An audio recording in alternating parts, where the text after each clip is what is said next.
Okay.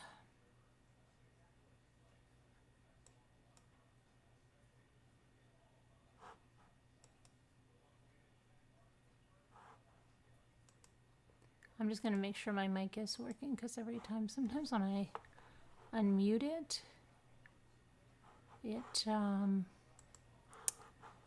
doesn't react the way it should. Oh, yay. Good deals. Okay, I'm looking at something else, so that was good. Let me just check and make sure that it's working. Yes, it's working. Okay, good. Good. All right. I'm going to come into the chat now. So I babysat Roman today, all day. Oh, it's funny. Hi, Aunt She. Hi, LMN. Hi. It's your first time here, Miss Sally Sand? What is that? Sally Sand? Welcome to your first time. Deandy, haven't seen you in a while. Welcome. Janet Fisher, I'm not sure I've ever seen you here. Sandra P, you're kind of new. Yeah, that's what it looks like. Welcome. Pitbull Sleuth, hello. Oh, I forgot. Let me do something. Okay. So let's see here.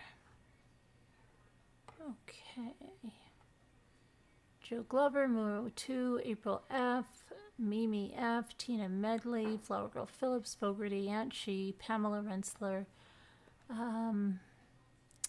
Teresa W, Liza Ward, GB, Shay, Linda Gell, Barbie Lynn, Rosalita Marie, Sandra K. Okay, so I think we've got everybody now. Denal Johnson from New Zealand. Lynn Marie Stewart, hi from Scotland. I think you're brand new as well. Sorry, Cher, Cindy Al, Nora Woods. Lori Coley, hi. Peggy K, Sully. Let's check something right here. So I had to babysit Roman today, and he was totally, poor little guy, was so, missed my son, but then by the end of the day, I took him for a walk around the lake, and then we came back, and Jimmy fell asleep because he had to get his stitches out, so he got out really early, so he fell asleep on the couch, and the boys were upstairs, and I was sweeping the floor, and then Roman was just like right with me, and my son walked in really quiet, and he just sat in the hall, stood in the hallway, because all day Roman had been staying right behind the doorway waiting, but then after we took our walk around the lake, and then he was helping me sweep the floor, but he didn't even notice my son walked in, and my son was like, oh, nice. But then as soon as he did, he would just like jump 10 feet in the air. But it's good though, because then when he stays a week with us, I think he'll know that, he's not, when he comes here, that Michael will still come and get him. And so yeah, so all of that good stuff. Let's see. Now let me just get back to the chat. Forgot what day it was, and it's Monday. But it was a holiday, and there was somebody we had to call. Yeah, just got to call the dishwasher place. I've got to write that down, and there was somewhere else I have to call the dishwasher place. And I've got to check on my, what's tomorrow? Tomorrow's the 6th. I think my appointment is the 7th. I'm pretty sure it still has. Okay, sorry about that. So let me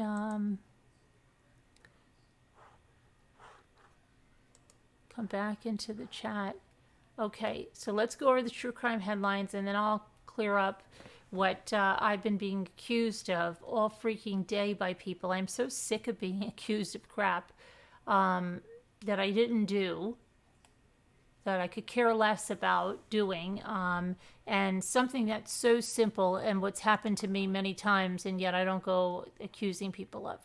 Okay, but we'll get to that after the true crime headlines.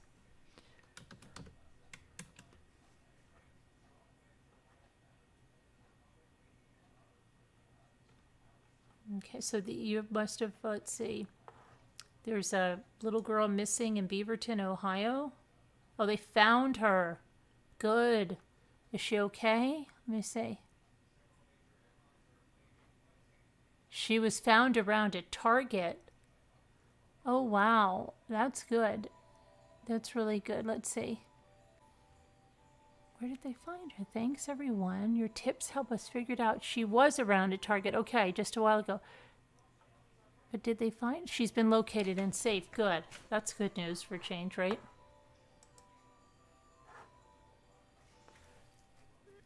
And then there's an Amber Alert on the 5-year-old Cleveland girl who's kidnapped. Zanaya Thomas. I wonder how that's going. Let's see if there's anything. The girl has been recovered. Okay, so that's 2 good things, right? She's been recovered. The other girl's been recovered. Okay, and they're alive and well. Okay, that's really good news. Let's see if we can keep that on a roll. Oh, did you hear about this one? Yeah, I was talking to some guy when I was walking around the lake, and he heard a totally different story about this than I did. About the goalie for the Blue Jackets hockey team died after a Michigan fireworks malfunction. One of the mortars misfired, and that happened last night. You saw one go shooting off, and it went right towards where my cousin's dock was, where everybody was. So it said the NHL goalie died Sunday after he was struck in the chest by a misfiring mortar. Okay. And it accidentally tilted towards the hot tub where the others were relaxing. One fired over their head and they began to flee the hot tub. And then the second one came in and exploded in the vicinity. The Oakland County Medical Examiner's Office said that the goalie died from fireworks mortar chest trauma. See, and this guy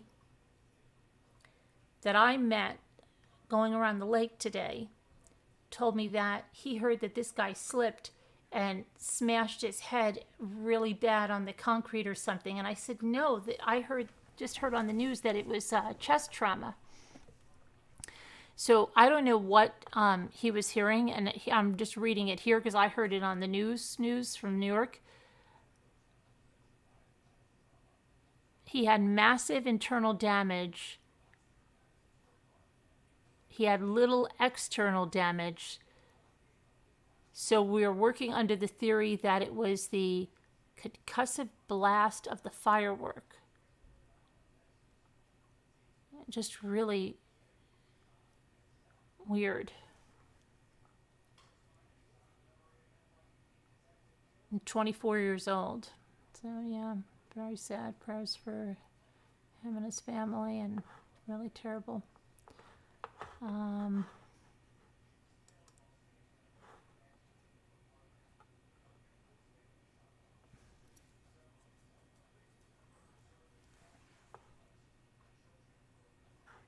And then an Iowa amusement park ride accident kills 11-year-old boy and injures 3 more people.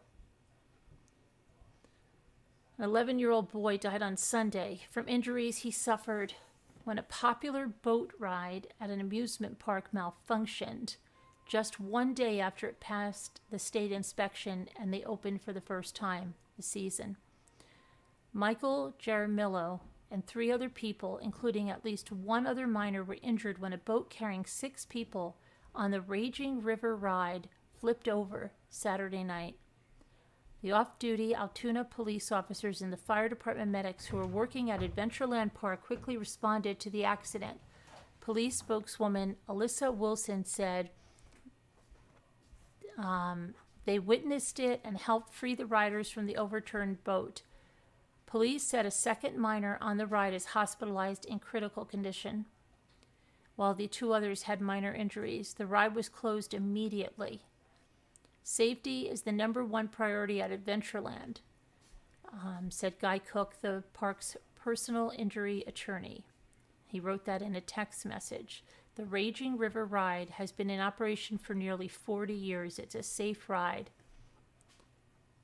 It was the second fatal accident involving this particular ride in 5 years.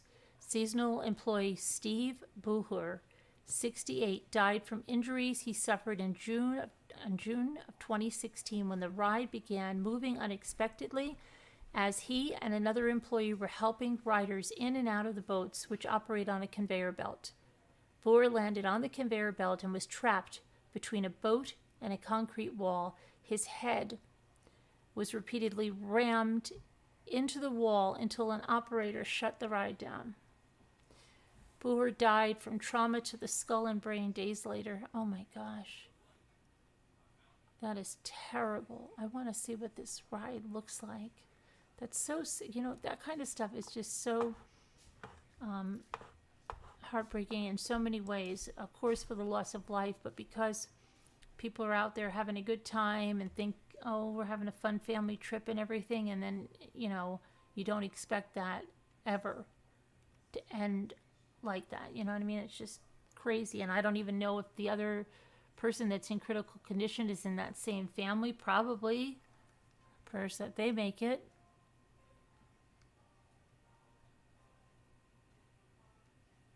What did I say? Raging River Ride Adventure.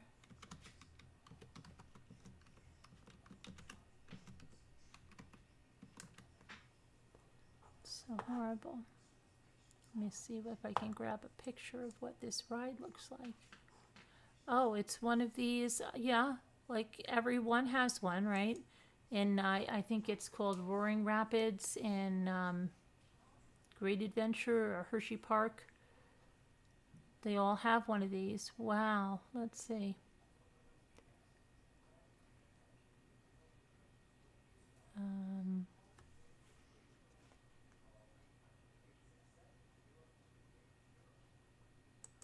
Remember if I ever went on one of these. I went on the one that, oh my gosh, I don't know how we weren't killed in the dark down this tube. And I felt like if I would have not held on, I would have flipped right out of there.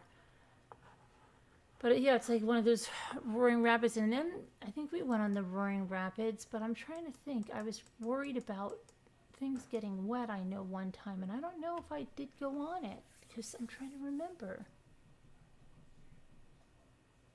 But I think we did. Yeah, I think I did. But I went on the other one with the big, yeah. Wow, that's a shame. They probably would have been hot and said, oh, it's going to be a nice time. And then what happens? That happens. Well, that's really sad. Okay, and then we have, and this is really sad.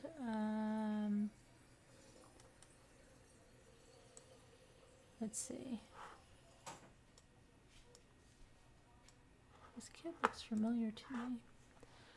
So a jury is currently deliberating a 15-year-old sentencing after he was convicted of killing his friend and trying to decapitate him. On December 12th, Robert Buncis of Boston, Lincolnshire, England, was found deceased in a wooded area near his home. The 12-year-old had been stabbed over 70 times and showed markings on his neck consistent with someone trying to behead him. The BBC News reported that a 15-year-old defendant was convicted of murder by a Lincoln Crown Court jury last week. The defendant, who was 14 at the time of the killing, admitted that he injured Robert but would not admit to murder. Pathologist Professor Guy Ruddy said during the trial that Roberts had 22 injury sites on his body, and it also appears as if the defendant had tried to remove the hand or fingers. Police say the defendant left a knife broken off and wedged into the victim's skull.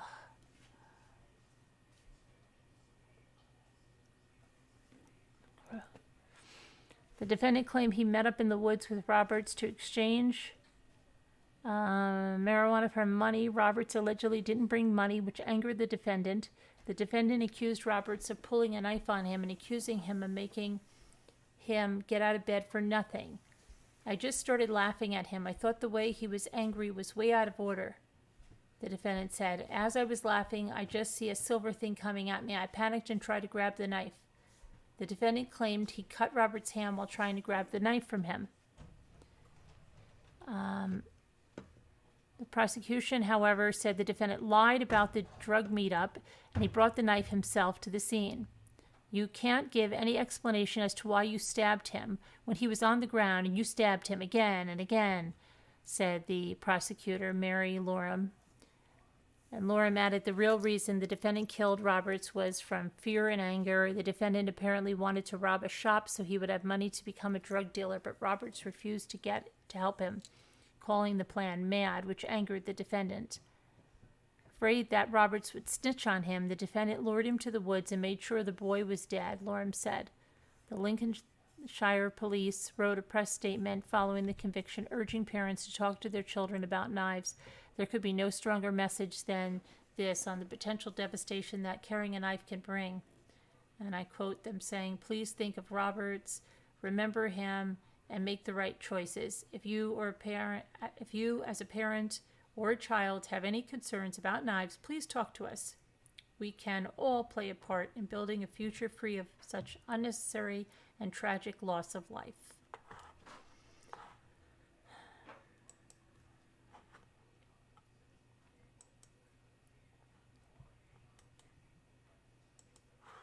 And back to the Murdaugh killings. Remember those? Now they're saying a troubled marriage is the focus of a probe into the mystery. So the mother in a prominent South Carolina family who was fatally shot with her son last month may have been having marital troubles at the time of the double murder. So Maggie Murdaugh, age 52, and her 22-year-old son Paul Murdaugh were found shot to death June 7th on the family's hunting lodge property in Colleton County. Now, nearly a month later, police have not named any suspects in the double homicide, and speculation is swirling around the investigation. The powerful family was rumored with many political connections, has been in the news before the murders because Paul Murdaugh was awaiting trial on charges connected to the fatal boating death of a 19-year-old woman in February of 2019, where Paul was driving the boat and was allegedly heavily intoxicated. The South Carolina State Law Enforcement Division has released very few details about the deaths, but authorities have confirmed that multiple firearms were used. Paul was shot with a shotgun and his mother with a semi-automatic rifle. Maggie Murdaugh's husband, Alex Murdaugh, who's Paul's father, reportedly first found his wife and son and called 911 from the scene. Alex was named a person of interest, but never a suspect. He's believed to have been visiting his ailing father in the hospital the night of the murders, 3 days before his father died of natural causes. Sources reportedly told the media that Maggie and Alex Murdaugh's marriage was troubled. The report does not specify precisely what was the source of marital conflict, but confirmed that the couple's relationship is one focus of the investigation. It is one of the areas that's being looked at, a source close to the inquiry said. It might not end up being the most promising lead, but it is at least being followed up as part of the investigation. While the report notes that investigators obtained Maggie Murdaugh's cell phone and have also combed through Alex Murdaugh's digital communications, it is not yet known what authorities might have been looking for or what they found. Of course not.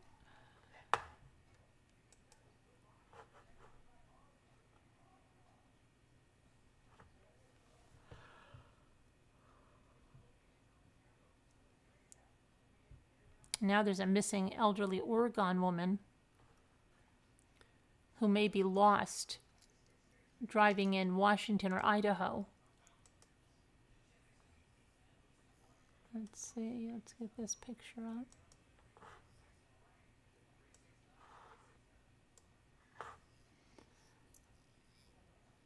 Prineville police alerted the public on social media and agencies around the Northwest on Monday as they seek to find a missing 83-year-old Prineville woman who left her home Saturday morning after a minor argument, and last was heard from in eastern Washington and possibly Idaho. Let's see, here there's a Facebook post. Let's see what it says. Says Betty Counts, 83, 5'6", about 165 pounds, with gray hair and green eyes, wearing jean shorts and driving a white Infiniti EX3 with Oregon license plate 873 MNT. Areas of interest: Washington, Central Eastern, Idaho, Montana, and Oregon. Last seen in Ephrata, Washington at about 1:03 a.m. on July 4th. Last contact was July 4th at about 9:30 a.m. near Moscow, Idaho. On July 4th, 2021, at about 7 a.m., Sergeant Wilson took a missing persons report on an 83-year-old female named Betty Counts. Betty's husband reported her missing after she left their residence in Prineville on Saturday morning, July 3rd, after a minor argument. Earlier, she had mentioned possibly visiting a friend in Eugene, Oregon, but prior to leaving, she said she may visit her granddaughter in Kennewick, Washington. Betty had also mentioned visiting a family member in Montana, and it was reported Betty was not taking medications, nor had she been diagnosed with dementia, but does forget things sometimes and may have early onset dementia. Well, at 83, it really wouldn't be early onset, would it now? While investigating this case, Sergeant Wilson spoke to the reporting party again. About 2 hours after taking the initial report, Sergeant Wilson learned that the reporting party had spoken to Betty over the phone after he had reported her missing. At that time, Betty reported she was in Coeur d'Alene, Idaho, at some point, and got turned around, I like that, while looking for fuel to return home. He encouraged her to call 911, but she didn't think she needed help. When he asked her for a landmark, she said she saw a sign that said, Moscow, this way. Since the phone call, no one has heard from Betty. After Betty was assigned as a missing person, we received a call from the Ephrata Police Department. They claimed to have received a 911 call from Betty on July 4th at about 1:30 a.m. It was reported to them that she was in a white Fusion, later confirmed it was her Infiniti, in the U.S. Bank parking lot, and she was lost. She claimed that she was trying to get home but didn't know the address. Betty was offered a room to stay for the evening, but she refused, and just wanted to know how to get to I-90 or 190. Officers reported she left the area, headed south out of Ephrata. We have had a 15-minute ping sent up on Betty's phone, but her phone has been off for the majority of the day. Detective Vollmer is working with the FBI to try and navigate her path up to our last phone contact with Betty, and also working on tracking her financials to better concentrate our efforts in the areas she may be in. Betty is listed in LEDS and NCIC, so if she's contacted again, she will be taken into protective custody to be reunited with her family. If you locate Betty or see her vehicle, please call police immediately. Okay, you can reach them at 541-447-4168 or by email at tvollmer, T-V like Victor, O-L-L-M-E-R, at prinevillepd.org. That's crazy. Let's hope she's found.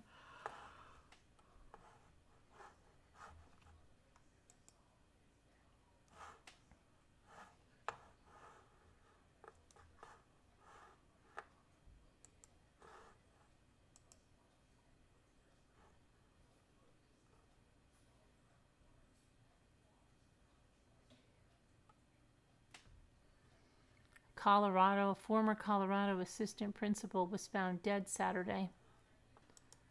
Let's see about this guy.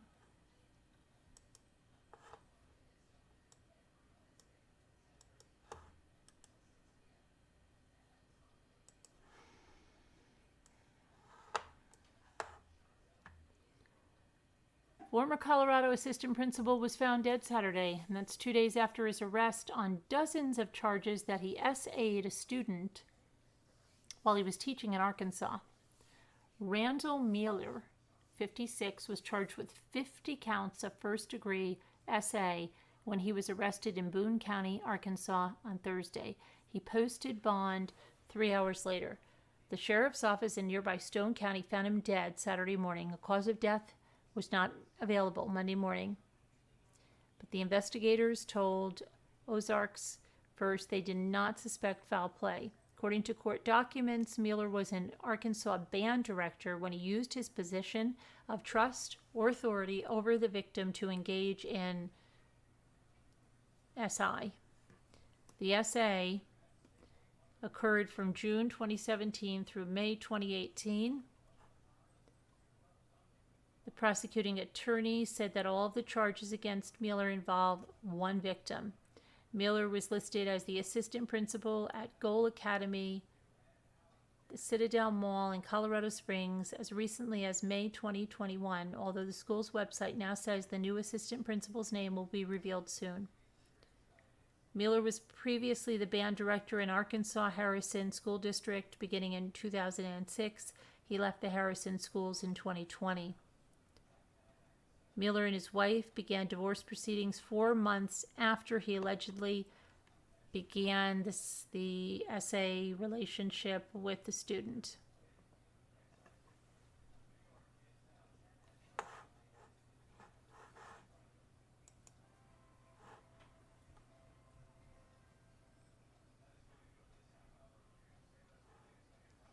Wow, what's going on with, okay.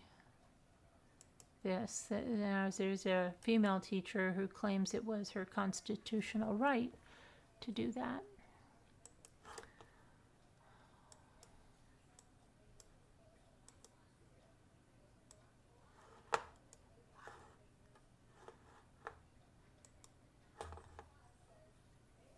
An ex-teacher in Alabama who was arrested in 2016 for having relations with 2 teen students, received a 10-year sentence on Thursday. The Decatur Daily reported that Carrie Witt's sentence will entail her serving 18 months in the Department of Corrections and 18 months in a community corrections program before she completes the remainder of her sentence on probation. Witt was a teacher at Decatur High School when she had relations with 2 students aged 17 and 18. In March, she pled guilty to being a school employee engaging in an S act with a student younger than 19. Before pleading guilty, the then teacher claimed the 2010 statute she was being prosecuted under is unconstitutional, as individuals without an infirmity can consent to S if they're at least the age of 16. The age of consent in Alabama is 16. The Morgan County Circuit Judge Glenn Thompson, who has since retired, heard Witt's argument and dismissed the charges in 2017. Prosecutors appealed, and the Alabama Court of Criminal Appeals reversed Thompson's ruling and reinstated the charges against Witt. The student, who was 18 when they had relations with Witt, testified on Thursday that the relationship was consensual and that the crime doesn't fit the punishment. Witt was on paid leave for more than 2 years before resigning in August of 2018, a day before the school board was slated to discuss her employment status. In addition to her 10-year sentence, Witt was ordered to register as a SO. That's weird.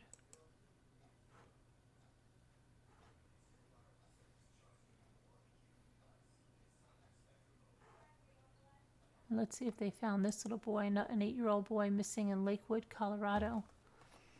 Colorado again, right? Let's see if they found him.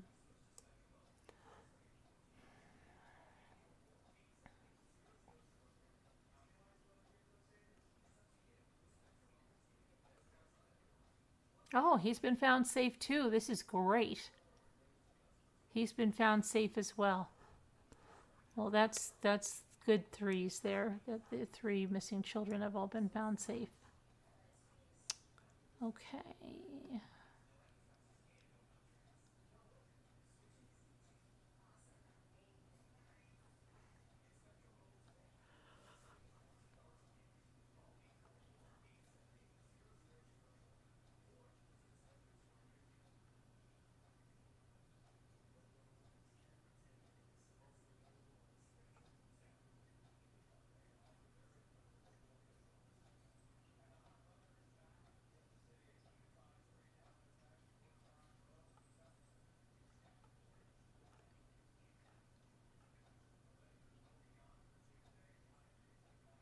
Oh my gosh.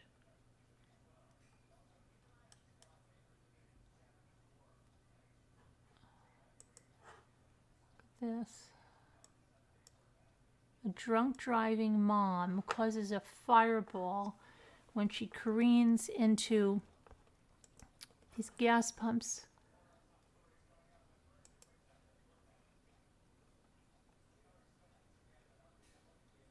A woman who was driving under the influence when she caused a fiery crash at a California gas station last month, which left herself and her 2 children injured. Surveillance footage at a Shell station in Ceres apparently showed Isabella Zepeda, 23, driving her Nissan sedan at full speed into a gas pump on June 27th.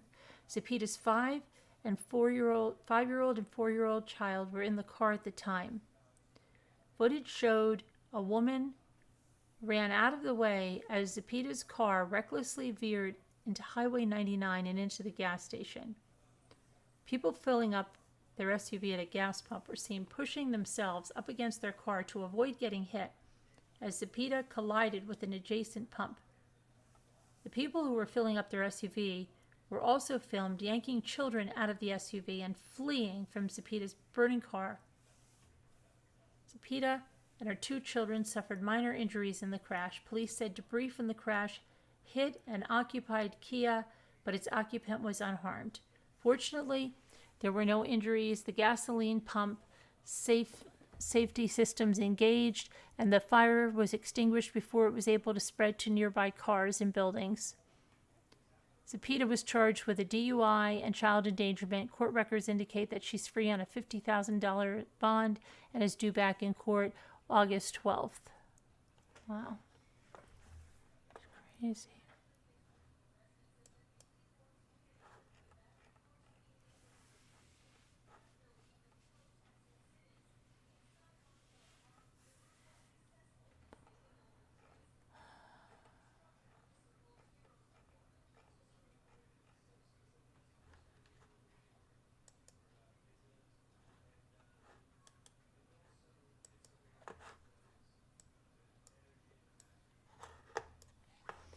And we have, this will be the last headline story. So there's a Georgia Country Golf Club crime here.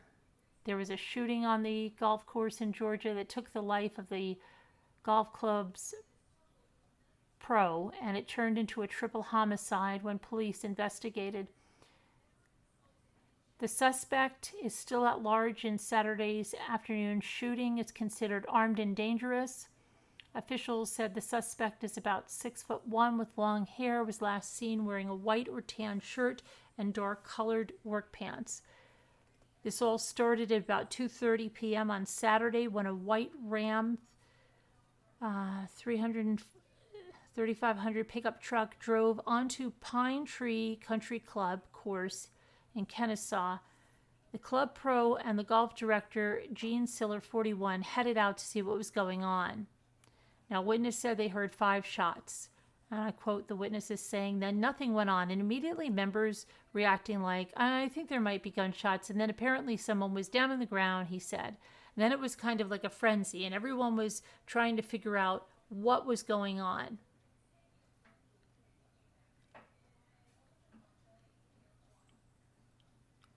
The victim, they identified the victim as Gene Siller, whose body was found on the 10th green. A GoFundMe was posted to raise money for his family. On Sunday, authorities say they hadn't located the suspect, and they found 2 more victims of homicide in the bed of the pickup truck, which had gotten stuck on a rise above a sand trap on the 18th green. The Cobb police officer, Shanice Barner, said both victims were men, and both died from apparent gunshot wounds. And one of the men was identified as Paul Pearson, the registered owner of the truck, but the other victim has not yet been identified. The truck appeared to have been driven onto the golf course from an adjacent neighborhood. Okay, wow. Wonder what that's all about. It's crazy. All right, so that's maybe the end of the headline stuff today. Okay, let me go back to the chat.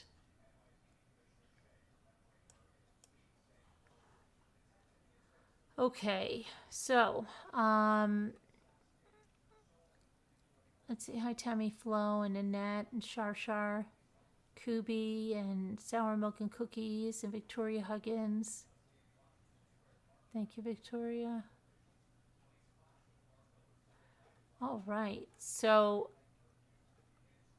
I'm just going to tell you what is going on. I guess now everything that happens I'm blamed for. So, yeah, what else? I'm starting to sound like Scooter. But, hi, Amanda Stovall. Apparently, well, okay, how many times do you guys remember when our lives, we'd be live, and all of a sudden somebody would say, "What happened? What happened?" And our live was getting struck down, and it was saying that our live didn't had a community guidelines issue or something, and then I'd have to appeal it, and it would get put back up, and we'd start another live. It happened a lot, wasn't it? Last summer, whatever. It's happened. It's happened multiple times to us. And that's it. You move on. You don't say your channel's down. You don't say you have to create a new channel. But today, apparently someone, okay, now I don't know if it's the same thing or not, okay, because they don't know who reported it. So that makes me think it's a community guidelines. But they said they got reported for harassment and bullying. And it happens to be one of these channels that's doing all of that, what I want to call, alternative facts, let's call them that, alternative facts and things on a case. Well, I've heard like 15 things. I heard, oh my gosh, their whole channel's down.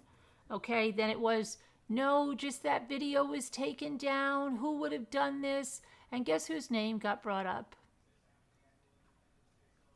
MRB. MRB did it. MRB is jealous. MRB is so jealous. MRB is not so jealous. Okay? She's not.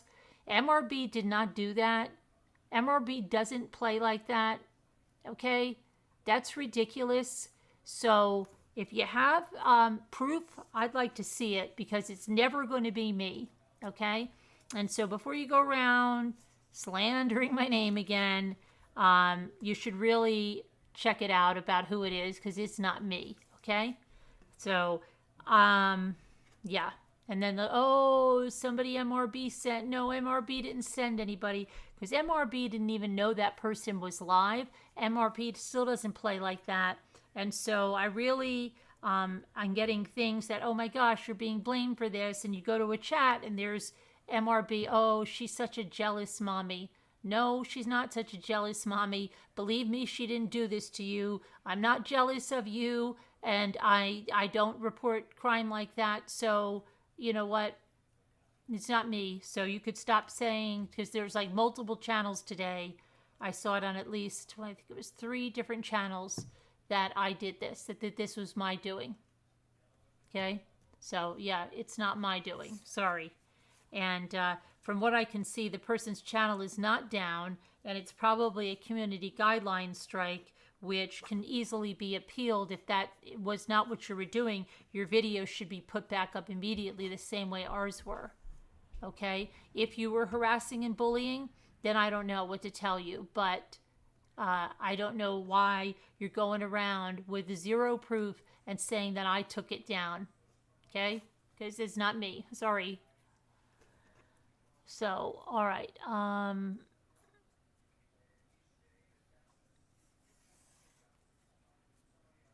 What's Kubi saying?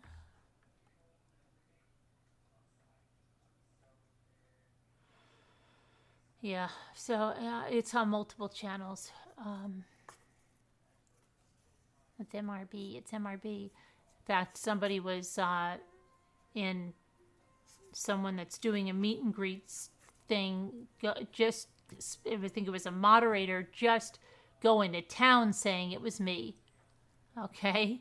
Over and over that it's me. That I'm just like this horrible person. That this is what I do. I'm so jealous. But that's not me. So that's that, and it's very interesting. I want to say that no one is up in arms about someone's sobriety being a total joke.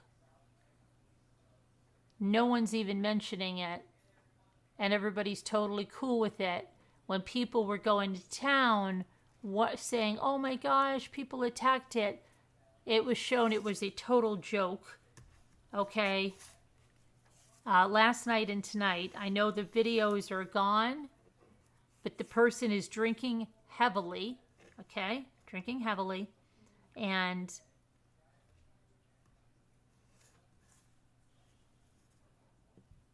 without any issue. And then the videos are deleted, made private. So just so you know that one, because apparently all of the outrage came from bashing of sobriety that wasn't even real. No, I didn't fall off the wagon, Kubi. I don't think the person was ever on a wagon. Okay? I don't think alcohol was ever the problem. So, hey, Captain Kangaroo. And I find it so strange that all these people that cared so much about that, nobody's mentioning, and they're throwing super chats for them to get drinks when all of these people were saying, "Oh, poor Bobbity Bob. People are attacking his sobriety." How come that's not an issue anymore? Does anybody find that a little funny? What about all these people that cared so much about his sobriety? Because they're the same people that are throwing money at to buy drinks. Things that make you go, So there you go. There's your other thing, that it's all scripted. It's all scripted. Just like someone said, sobriety channel seemed to be a good niche, and seemed to be a good thing because a friend of his was doing very well with the sobriety channel. And so it looks like, yeah, sobriety channel was very calculated, but doesn't mean it's true. And we're seeing that it's not.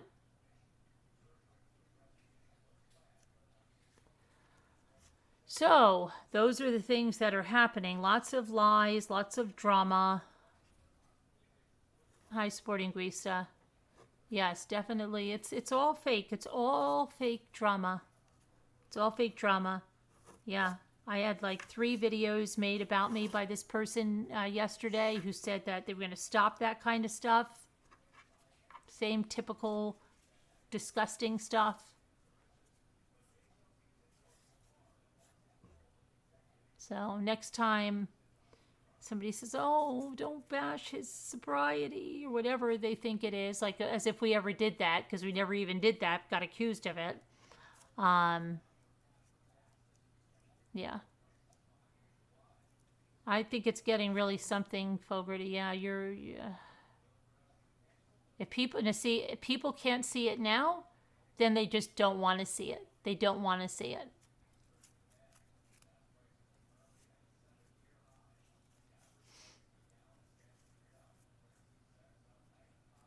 They have real problems. Yes, he's fooling that exactly. But if they can't see that they've been fooled, then they deserve it. If they can't see now that they've been fooled, of course he is, Captain Kangaroo. Of course he is. It was all fake. It was all phony. Somebody that's supposedly, well, remember, when you fall off the wagon in your sobriety, you can't use your old date. That's not how it works. Okay, so that was a total joke too. But somebody that really takes that seriously doesn't drink in such a cavalier way on camera, okay, and toasting to sobriety on camera, acting like a fool. So if you haven't seen that that's all fake, yeah, I don't know what else to tell you. I really don't.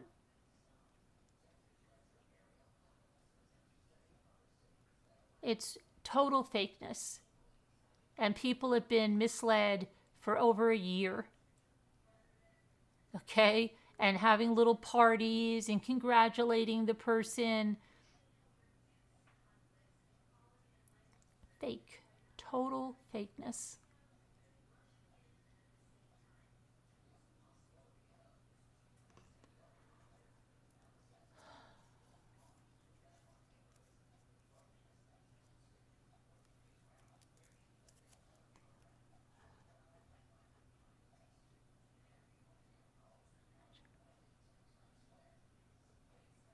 Yeah, Laura, it's but it's sad because people get sucked into that. Yes, Jeanette, yes. Openly imbibing. Yep. Certainly looks that way, Kubi.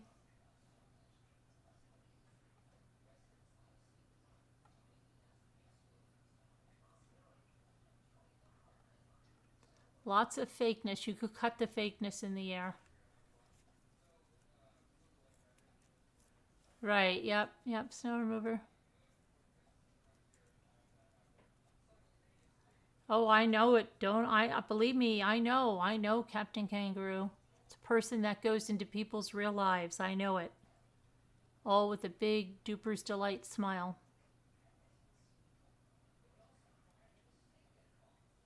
That's correct, Shar. Yep.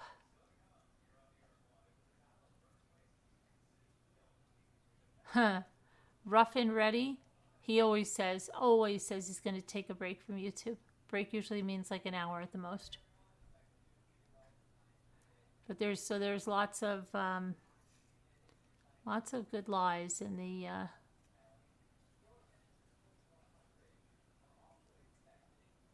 Yeah, good job, buddy. Okay, I know that someone that lives a sober life doesn't handle their stuff like that.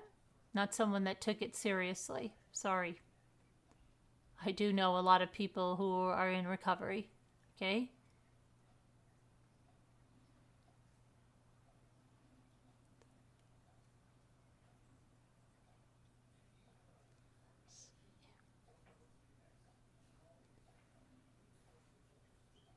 Brooches. It was disgusting. I needed like a shower just looking. It's disgusting. But, yeah, it's like give people enough rope, they hang themselves, and you see that you're right. But there's others that still can't see it, can't believe it. Oh my gosh. Right, made of stardust, I know. A lot of people are affected by it, but they try to pull at those people. They try to pull at those people. But it was disgusting. Yeah, well that's going on tomorrow, so who knows what will they think, I'll just delete these things and they won't see them. Whatever. Don't they know it's not about money, but it is about money because they're begging for money on them. But that's like that fake Facebook post that everything is donated to charity because that person doesn't need any money. She's so wealthy. And that's how her videos were promoted, which is all fraud. That's fraud. But that's the way things work here. Yeah, I believe me, Sporting Grista, I know. And if I was a spouse of that, I wouldn't touch that person with a 10-foot pole. But maybe they don't. So maybe they don't care. You know what I mean?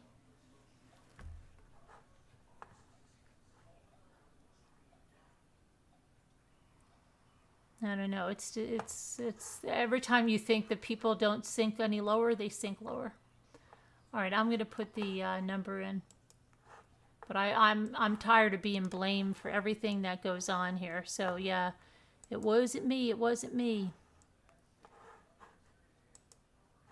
I've had I've had community guidelines take a live down many, many, many times, but you just appeal it, and if you're not doing anything wrong, it will go up. If it's not going back up, maybe you were doing something wrong, but it's not me, babe. It ain't me, babe. Bob Dylan. It ain't me, babe. Okay. Let me put the number in Slack.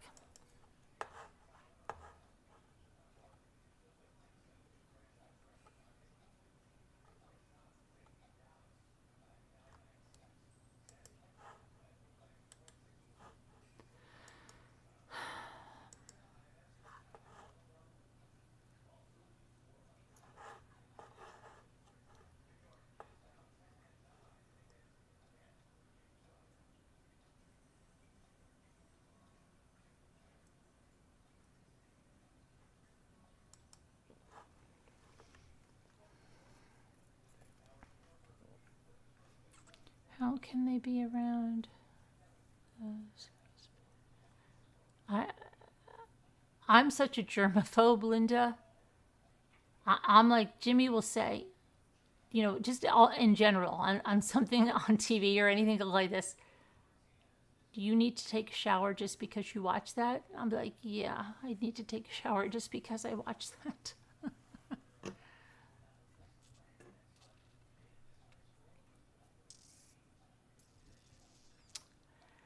I heard that, but I did hear something. I don't know if you sent it to the right email address. I was hearing something on the end of that, so if you want to pass something along, please send it to the right email address, which will be, let me just check.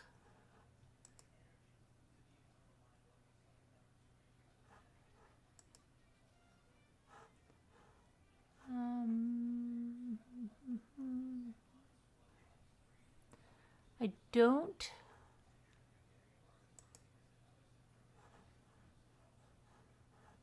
Hold on a second. Let me just see one thing here because it's telling me that I have.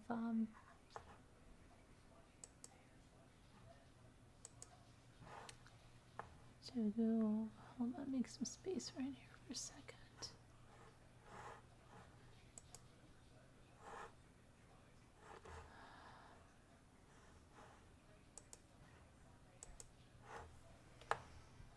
What is this about? So what is so?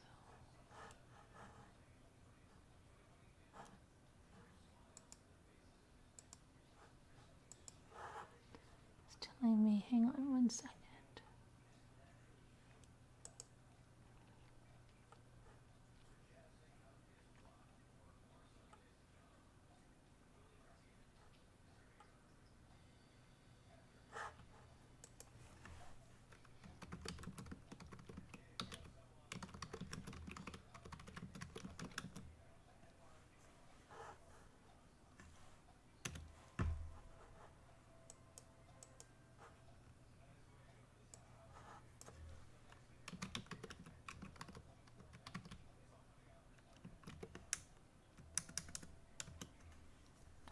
To get rid of some stuff here. Hang on, one's a couple of things.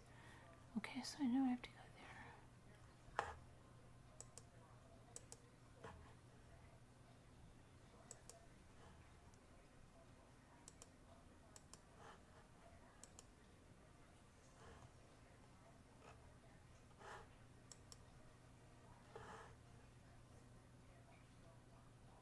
I don't see your email, so you must have sent it to the wrong address. You must have sent it to the Mommy Ramblings. You need to send it to the True Crime Chat. So if you could do that, that would be very appreciated. Because I don't have it here. I don't have anything here.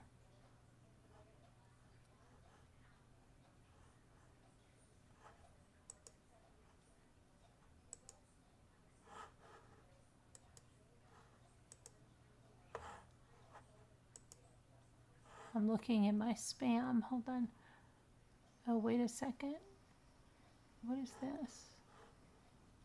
A few things showed up in my spam.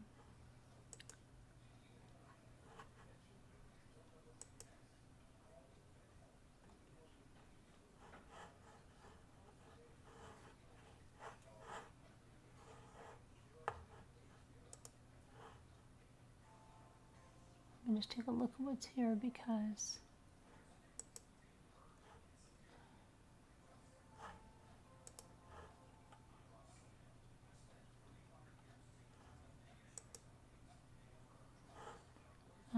Outlaw Outback, I see all of your stuff has been showing up in my spam.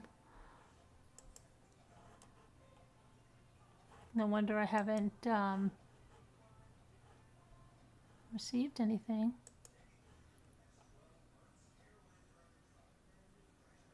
Let's see what else is showing up in spam.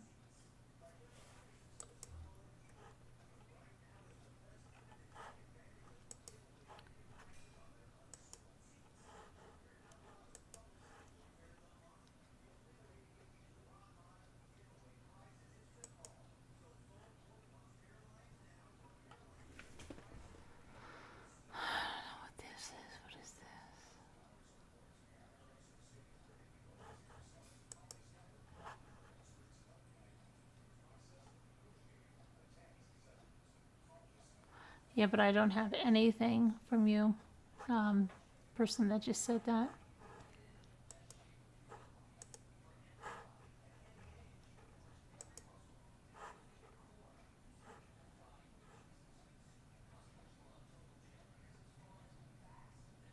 Yeah, I don't have anything. If you want to send it through, send it through. But I don't have anything. Again, the number's in Slack. Where's this?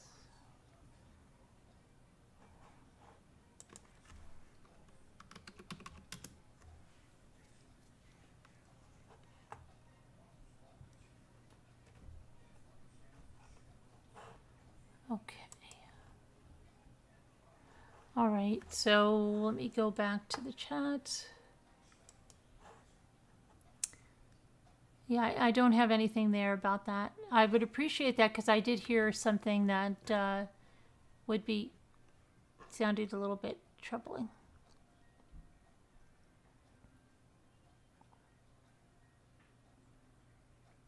Is Sharon here?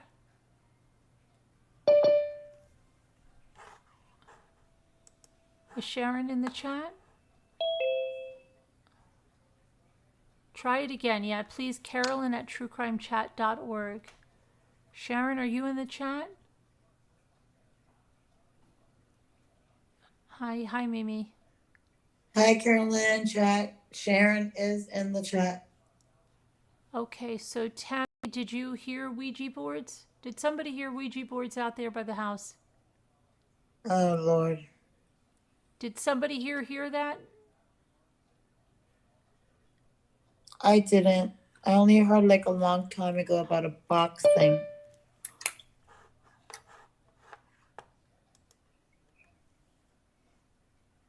Am I correct that there's an association in that neighborhood? Welcome back. Yes, yes. Welcome back, Sharon. Let me see if Scooter. Let me go about a box thing. Scooter. Turn your YouTube down. Pardon me? Oh, I was joking with you, Scoots. Scooter, do you know about, did somebody say a Ouija board in here? Oh, I don't know. I didn't catch that. But I wouldn't be surprised. Somebody just said something.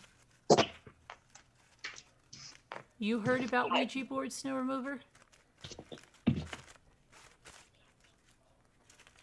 I did hear that said creator when she was on taking a drive. She said that they had been by the Watts house.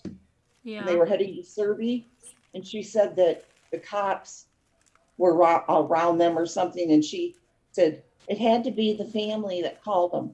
I don't know if they were pulled over or what the heck, but she was blaming the family, saying that they called the police on them. Right, yeah, I heard that. Oh, okay. But I wondered, somebody just said something about a Ouija board. Well, haven't they done that before? Different people? Not a Ouija board. I don't sound one of those spirit boxes, but. Oh, okay. Not a Ouija board. Well, if they haven't, they're going to, right?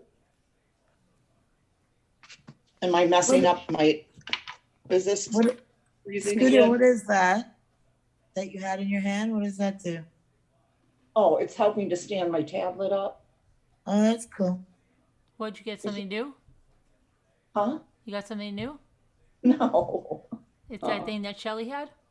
Yes. Oh. It's my little tripod. That's cool. You saw an ad about a Ouija board, but I can't remember. You heard that too?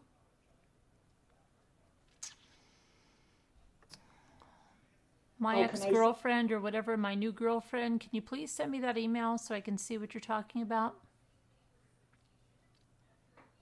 Carolyn at truecrimechat.org. Mm-hmm. They said that they sent it to that one. Didn't see it. What? Sour milk and cookies? Are you for real? Well, why would I be shocked, What'd she right? say? Read her comment there. I I don't can't because I'm in my mail now. Oh, I'm sorry. Okay. She goes, I heard that. And she called Sandy a see you next Tuesday for calling the cops. Ah. Okay, so you sent me a video. Or did he really?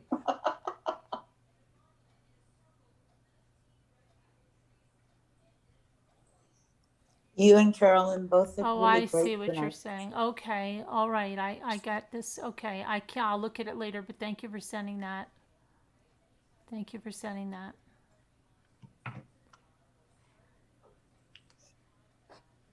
Yes, Amanda Stowell, yes, Ouija board at the Watts house or something to that effect.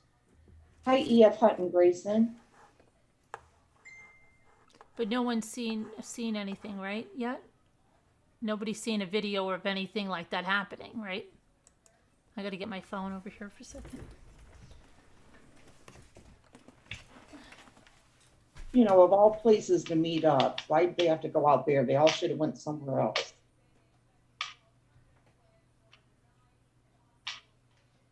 Like the family really needs that,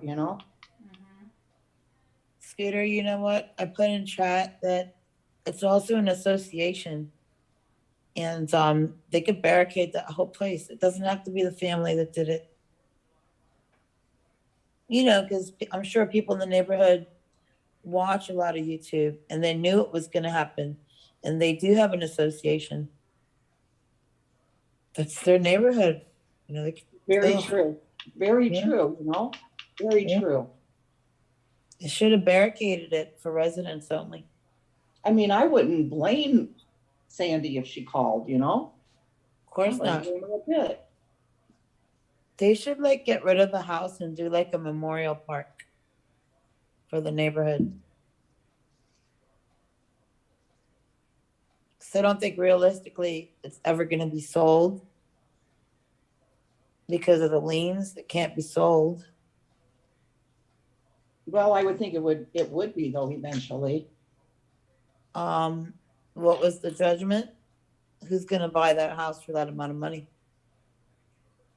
Well, you just never know though. Things can happen, It could be a crazy psychopath that wants to own it, And they might come up with that. What was that? $6 million?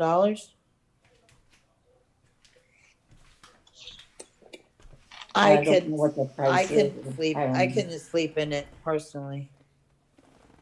Well, some people, they don't think of that though. You know what I mean? No.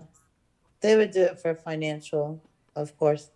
Right. Yeah. But apparently that lady was saying something like that it was on an ancient burial ground or something. So that would mean all the houses there. Exactly. All right. What lady said that? Oh, some lady, I think Nate's freaking mother or something. Yeah, she wrote a book. I've heard stories about ancient burial grounds, things right, happening. Wasn't that Poltergeist? Wasn't that whole thing? And it was supposed to be no, that was I think Poltergeist was a old cemetery that they had covered over. Well, an ancient burial ground, right? Yeah. Yeah. But they're saying like the Native American burial grounds, just the way that they're wiped out and the disrespect, and they believed in all different types of spirits, like because I don't know better, like say like a water spirit or a sun spirit or whatever spirit, that they don't ever go away because they're Carolyn, mostly Yeah. it was Amityville Horror as well, I believe, wasn't it? Supposed to be built on an Indian burial ground or something like that. I don't know, but they said that Amityville horror stuff was just all so totally fake and phony. Right. Yep. Yeah, all the right stuff that those people saw, like the stuff dripping from the walls, and that was all proven to be totally phony. so it's just mental illness, right? The sun. No, Sandra, I wouldn't. I've never even read it. Good night, Sharon. So nice to have you. But you're an early bird now, Who? Sharon. Oh, Going to Sharon bed. is She's back. an early Yeah, bird. everybody was wondering where you are, Sharon. Good to see you back. Hi, Tina. Didn't Sharon slip? Yeah, on the Wasn't picnic yeah. table. Gosh, now that you're mentioning the slip, now my arm's starting to hurt again. Did you hurt your arm? No, I think it's just Sympathy pain? I don't know. Moo, will you call in? Don't be mad at me anymore. I really didn't mean it. I haven't talked to you for like a week and it feels like forever. Please just call in. I didn't mean whatever you heard. I never said that. They were lying. I would never say that. Scooter, Never. nobody ever gets mad at you. Not here. Moo is. Why? Oh, I didn't hear that gossip. Yeah, she hasn't talked to me for a week. Thank you, Gail. Thank you She's for busy. Hi, we Jeanette. should hear something tomorrow. Hopefully, she said Tuesday, so I'm going to be texting tomorrow, finding out what she knows. Oh, it all depends, Oliver, the tooth fairy rate. But just know, whatever it is, then you're going to be expected to toe that line and get higher. Moo, you need to call in and get this straightened out. I was crying all day about it. Oh, I'm gonna get, I know what I'm gonna get for a snack. I'll be right there. I'm just gonna get a quick snack. Let me guess what you're getting. Crackers. You'll never guess what I'm getting. Okay. You Yes, I would will. never, ever You're- guess it. If you You're ever getting a guessed it, kiwi. if you guessed it, I Watermelon. would do a cartwheel. Huh? If you guessed it, I would do a cartwheel. Okay. It's in the refrigerator, right? Nope, it's not in the refrigerator. Okay, it's not in the refrigerator. So I am going to say that it is a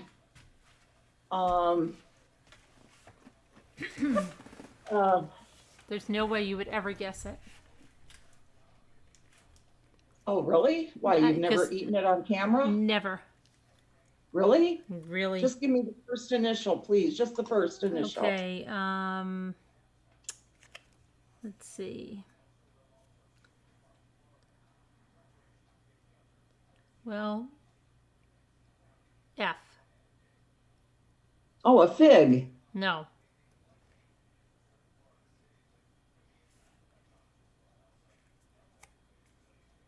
Believe me, you'll never get it. Is it something Italian? No, it's not Italian at all. Oh, it has a lid because I just heard a snap. It wasn't a snap, but you'll never get it. You want me to show you? No. Okay, but there's no way you're ever going to get it. Yes, I will. No, there's not, because you've probably never heard of it in your life. Oh, let me see. Scooter. You are wearing the same shirt. I know. Oh my goodness! Oh my goodness! You're going to be on. You're going to be on the next armchair person's thing. And it's very comfortable and cool, and I like it. And I only wore it part of the day yesterday. I put it on to go to the fireworks last night, but I have worn it all day today. And you know what? I might wear it again tomorrow. Yeah, wear it again tomorrow. Okay. Fruit cocktail. No. You'll Vienna sausages? never. Never. Can I just show you? You'll never get it. I'm eating. Let me guess one more time. Don't Okay. show me yet. All right. You're never gonna get it though. You're never gonna get You it. put it like up to your mouth to eat it without showing me what it really is. I want to see how you eat it. You eat it with a spoon? No, you eat it like this. Oh, that is Frosted Flakes. No, not at all. You're never gonna get it. I'm gonna eat a half of an organic pineapple, which is like in a jerky strip. Oh, wow. Okay. So Yeah, I wouldn't have gotten that. half Ooh, that of was an good. organic pineapple in one little strip. Sure, sure. I thought it started with that. Well, it is. It's fruit jerky. That's what it says. Fruit jerky. She never would have got it. You never, ever, ever. Fudgesicle would have been in a refrigerator, though, or a freezer for me. Smells really good. Frizzle frazzle. Fish crackers. Oh gosh. French fries. Moo. See? She's coming in and talking to people and she's ignoring me. See? She's saying It QB. is My amazing. family It's and I really said, good. Huh? She said it looks amazing. I said it's really good. It does look good.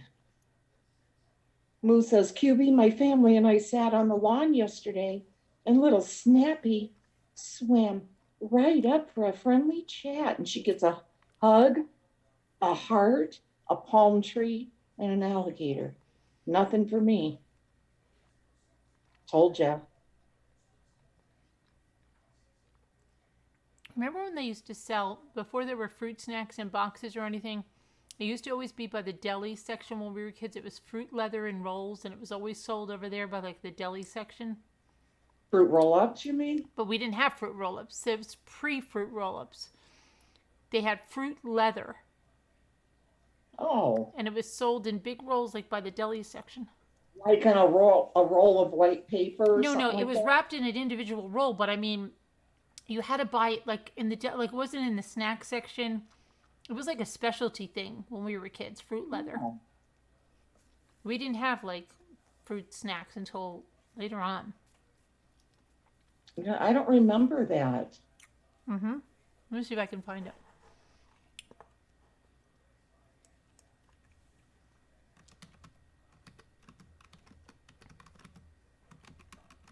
I love you too, Moo. You know I just have to try to get you up here. I gotta say something. Fruit leather. I'd never heard of that. Yeah, like it was kind of like this. Fruit roll-ups have nothing to do with fruit. But that was a half of an organic pineapple. And that's all it was. There was nothing added. Is that good? Is Really that good, Carolyn? It really is good. Mm-hmm. I bet it's expensive though. No, they weren't where I got them. They were like I don't know. They were like $1.98 or something. I don't know. I think that's what they Well, were. that's not bad. Not at all. I know Pamela, and I love her too. I'm just playing around. They You kind know, I of get looked silly. like this, but they actually said fruit leather on them. And they were sold like in just one roll, and you bought it like over by the deli section in our Grand Union. Huh, I've never heard of that. I mean, I've just heard of like dehydrated fruit and Yeah, stuff. like we never Oh. had like think about it. When we were kids, we didn't have fruit snacks. Oh, those? You know, we didn't have the little fruit snacks. No, Like they I'm have saying now? on my phone now. I see what you're talking Oh about. yeah. I we remember had those fruit now. leather, and then you'd pull it off the paper. That's what I said, that it had a paper. Yeah, and it was in a wrapper, and you'd pull it off, and it'd be in a circle. I don't remember it being in a We circle. called it fruit leather when we were kids. See, it even says here, apricot fruit leather rolls. Yeah, Never. see, here it is. It says Jure fruit rolls are an apricot-based fruit snack produced by Joseph Shalhub and Sons, founded in 1886. And Jure fruit rolls were developed by Louis Shalhub in the 1970s and have been produced in New York City since then. And maybe that's why we have them, because we're closer to New York City. Maybe everybody doesn't have them. I don't know. When did they start making those? In the 1970s. The 1970s? Mm-hmm. 1970s. Do you know what year in the 1970s? Not really. I feel like I just brought me back to my driveway when I was growing up or something. That's what they look like, Jure fruit rolls. But they actually used to say fruit leather. It says fruit leather rolls on the thing that I'm looking at. Fruit roll-ups history, you explained the fruit roll-ups history. You know, it actually started with the fruit rolls. Look at this. And they show you the pineapple. I've never seen the pineapple fruit rolls. I thought that's what you just had. Well, no, it's not I what had you just I had like a jerky, a fruit jerky, which was half of a pineapple. But this says, Now, wait, that was just a little thing. That couldn't have been half of a pineapple. yes, it was half of an organic pineapple. So, children of the 80s and 90s might be inclined to think that fruit roll-ups, the terrible chewy snacks you wrapped around your thumb and gnawed on in grade school, were born in a boardroom, but the lunchbox treats have a surprising pedigree. The product originated as an apricot fruit leather called Amardine, which was being enjoyed in the United States as early as the turn of the 20th century in a small Syrian community in New York City.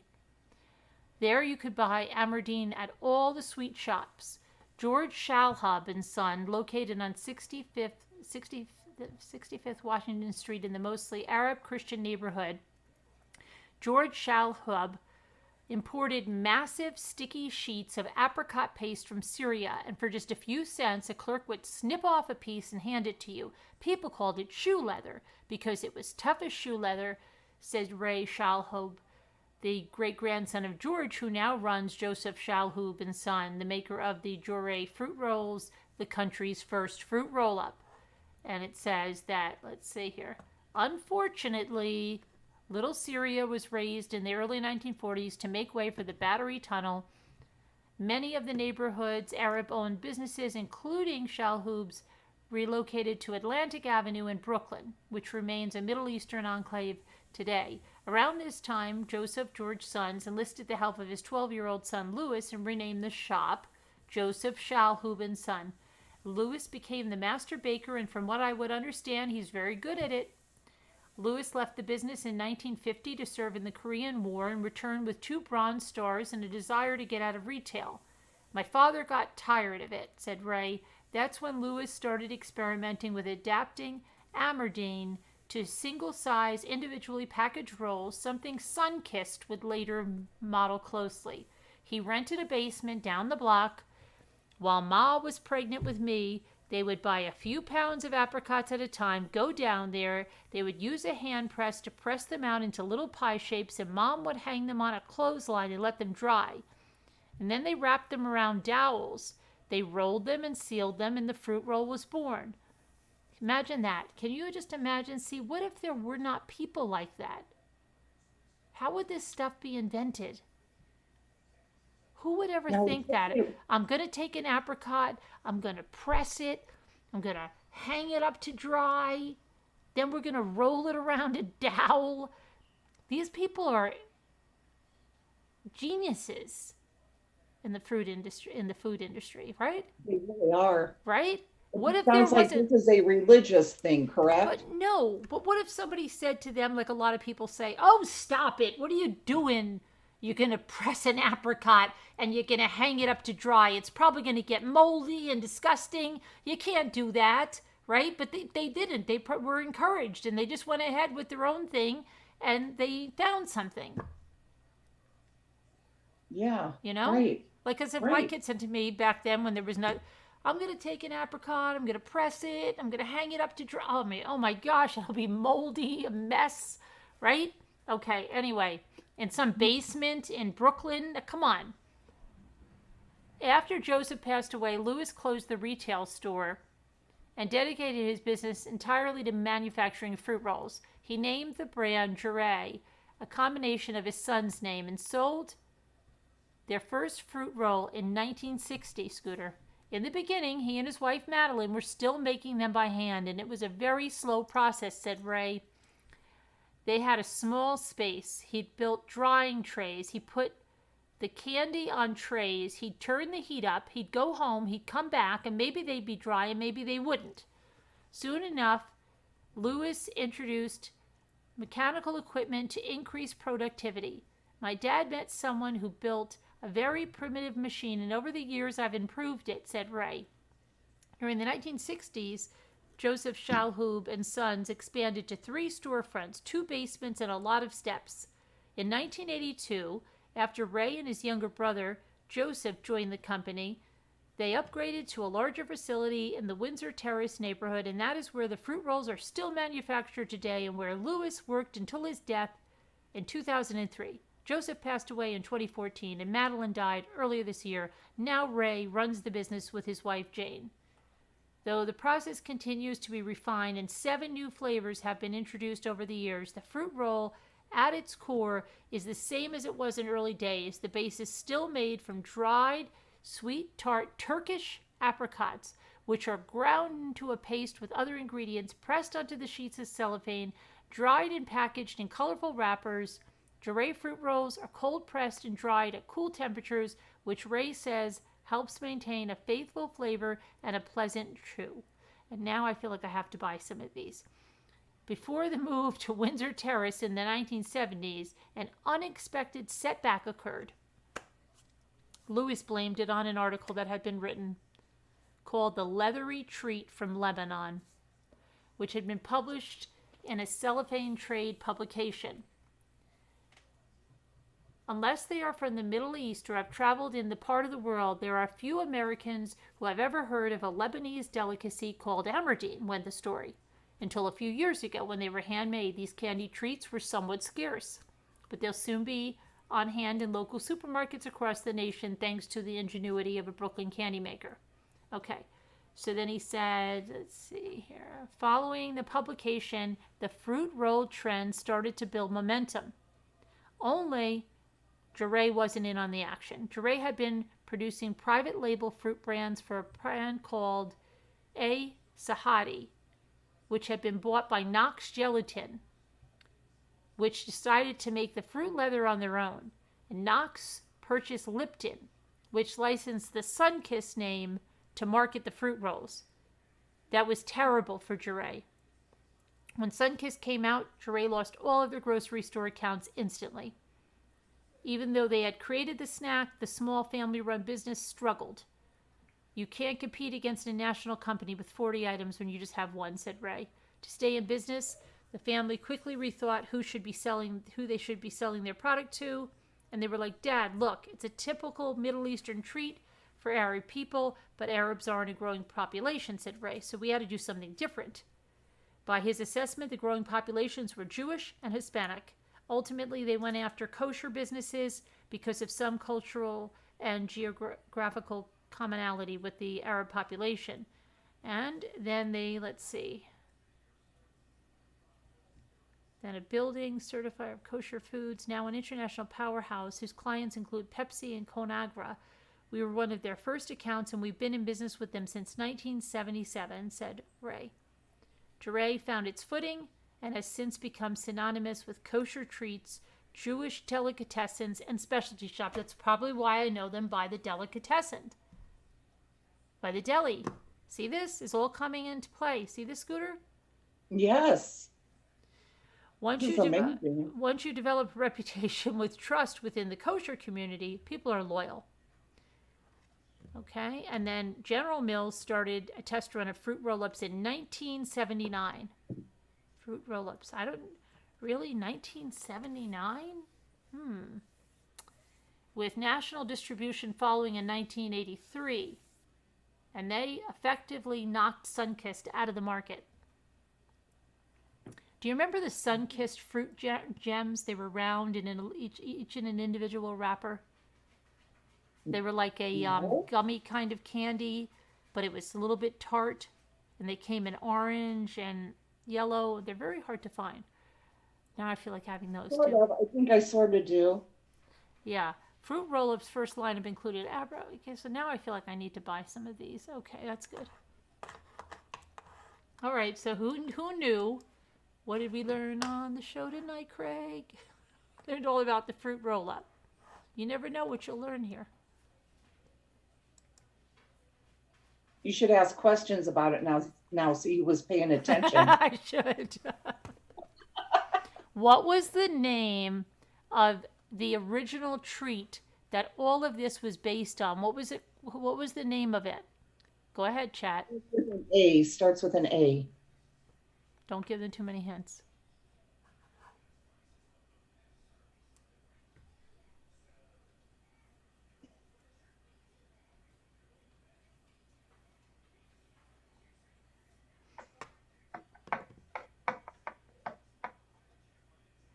Manager a Monster says, very interesting.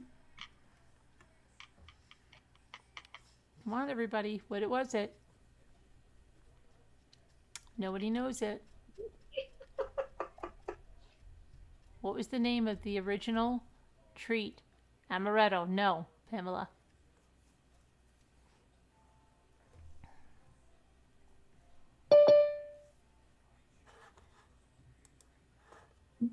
Cindy L. Get it. DeVito will probably know. It was apricot, but it was called something. Davida, can you believe this? These people were encouraged when they said they're going to press this stuff on his cellophane treats and let it dry in the basement. Oh my gosh. I know. You'd be like, stop that. It's going to get moldy. Knock it off. I know. You guys still didn't get it. Nobody was paying attention. It's hard to remember. I just know it started with an A. It was a weird sounding word. Amerdine. Remember those cards you had to pick up in school? They were SRA cards or something, and you'd had to read a story, and then it was your reading comprehension, and there were questions on the back, and then you had different levels, and you had to, the stories got harder, and then the questions got harder, and you always had to do those things. And they were called SRA. Remember that? Yeah, I do. I always wanted those for my house because when I played school, I had a lot of real books and stuff. When my mother would get the teacher's editions of stuff, I felt like such a bad arse, you know? I had the teacher's edition with the answers in the back when I was teaching my animal school. I felt like a real professional then. Did you say animal school? My animals and my stuffed animals and my dolls. Okay, when good. they were Okay, learning. so I heard. I had a okay. gorilla. Hi, And hi everyone. And you know the gorilla thing? I had a gorilla named Jerry. He was in my school. He had a gorilla stuffed animal. I think my sister got him for me, and his name was Jerry. Really? Yeah, his name was Jerry. He was one of my students. Hi, Davida. Hi, Scooter. Hi, Mimi. Hi, everybody in chat. One of my other students was Willie Talk, the ventriloquist doll. Could I read Davida. the story Mean- and see if you guys remember any of it? Like I could give a little quiz. You know, I No. love doing this. With this story? Yeah. No, with a different story. Oh, a just different story? Okay, go ahead. Tell us the story. Okay, everybody gotta listen. All right, I like this. All right. Oh, I love doing this stuff. I like Good for pretending your like- brain. It's good for your brain. It really is. Keep your brain sharp. Okay. I'd like to buy Did those Jesus disappear? I'd like to buy those SRA cards now and do them here. Everybody's like, please, no, I hated them in school. I don't want them here.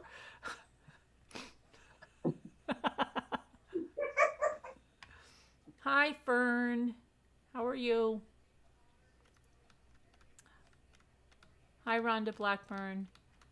Hi, Marissa. Amerdine, right? Yep, Amerdine. I really have to buy some of that Jure fruit leather right now. I do. I'm not joking. Hurry up and order some I am. while I find this little story. I have a terrible headache. Do you? Do you? Yeah, real bad. And I Why? never get headaches. Real bad. Oh Real bad no. headache, and my eyes hurt. Did you take anything? Mm-mm. Well, you need to take something. Yeah, I know. Why don't you take something? I gotta see what Davita, I you want to know what my Because headache trick once is, my headache Davita? gets to a certain point, Davita, then it's not Yeah, going to go away and it's just going to get worse and worse and worse. And then I think even if I go to sleep and I wake up with it like pounding. yeah. Feels like a vice. Think Yeah. I'm gonna go on mute. I'm gonna go get something and then Yeah. I'll be Go back. take I'm just gonna put something. it on mute. You can, Okay. you can get a 24 count here, 8 different flavors for $25. That's like $1 a roll. That's not that bad, right? No, I don't think so.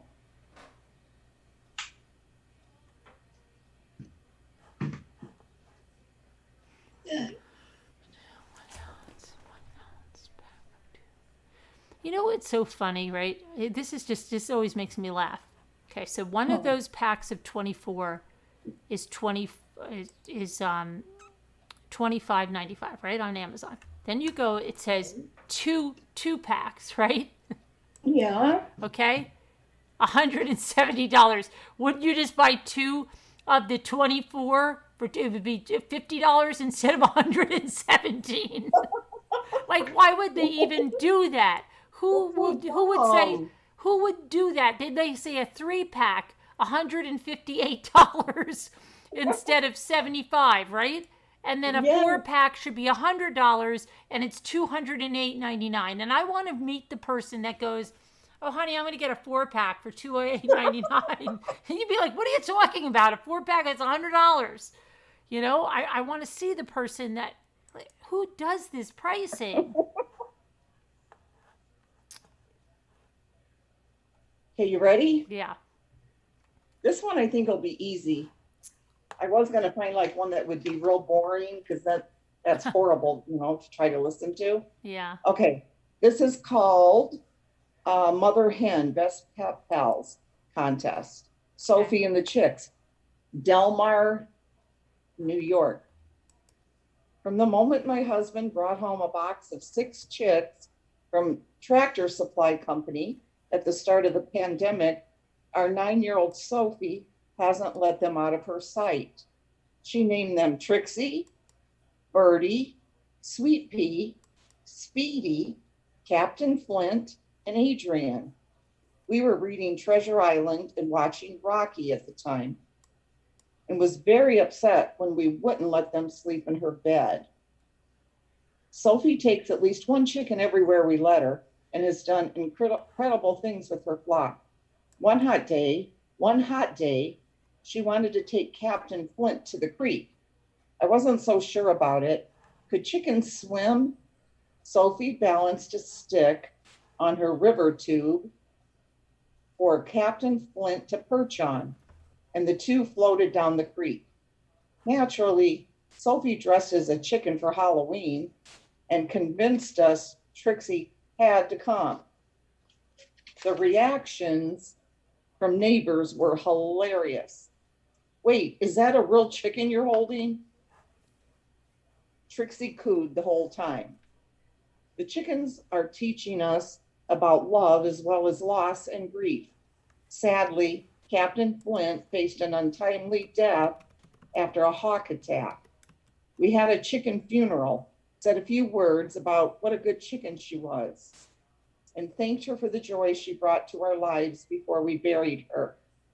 Sophie painted a lovely picture in memoriam and has worn a pendant with Captain's picture ever since. The chickens weren't allowed in the house until one morning after virtual school, when Sophie told me, "There's nothing to feel happy about." Since then, we've allowed one inside at a time, if Sophie immediately cleans up after the visit. The chicks brought a glimmer of joy back to our lives. In a few short months, they have taught us to accept situations we can't change and find joy where we can. I am so grateful. No, that's not so hard, right? Not at all.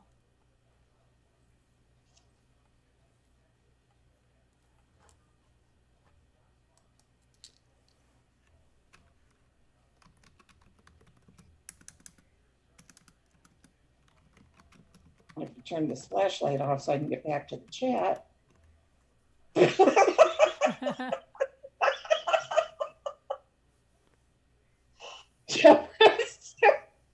Deborah said, can you please start the story over? Oh, no.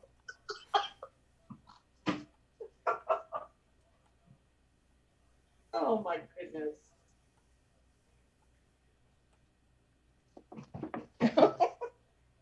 Okay. How many chicks did her husband bring home? I know, but I'll wait for the chat. Okay. You know what I'll do? I'll write my answer down so you know that I'm not cheating. Okay. All right? Or did he? I'll write it down on this little notepad here. I'm going to label it 1. Okay. Yeah, because I'll never remember the questions. You should write your answer key too. Or I guess you're going to do one at a time, right? Yeah. Okay, so when you get an answer, I'll just hold mine up. Okay, they're getting it. Well, let's just do it each time. You are right. So is the ones that put an answer I'm in. not It even is looking at the chat, so very good. I don't even have the chat up on my computer because I'm I gotta looking at turn fruit the light snacks. on. I can't see this too well. Looking at fruit jerkies.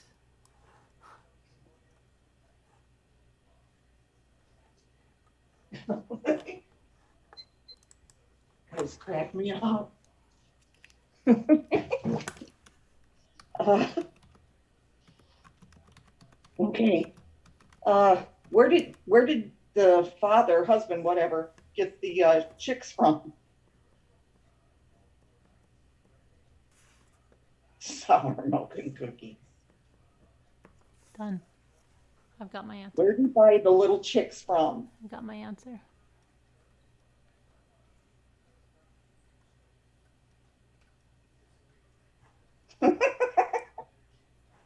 Dina Elizabeth, your husband's playing? She said, once again, my husband got it. He's starting to annoy me. It's where did he get the chicks from?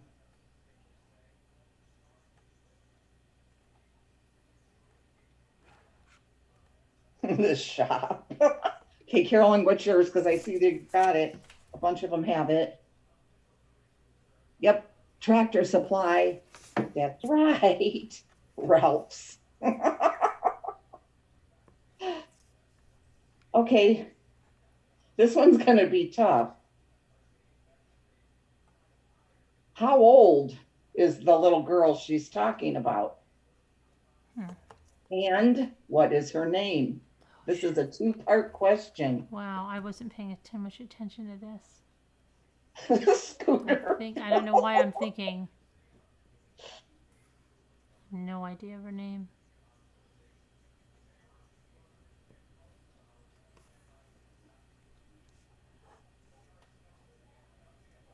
Let's see if anybody gets it.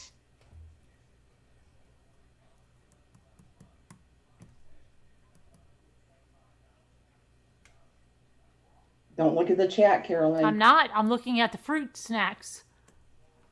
I don't even have the chat up. And look, I'm not writing anything. I'm not a cheater. I can't cheat. I could never do that. I know. I have to do it on my own. I can't. You don't know how I'm competitive myself like crazy. Yes. I see where you have some of the right answers. Okay. I all that I thought about is 6 years old, but I don't know what their name is. 9 years old. Her 9. name's Sophie. Sophie. Oh boy. Okay. Okay. What book were they reading when they got the chicks? No, wasn't it a movie they were watching? I thought it was a movie. They were reading a book called Oh. What? Oh, I got that. Okay. Watching a movie called What? Okay, I know those. Two-part question. Hi, Robbie Bob.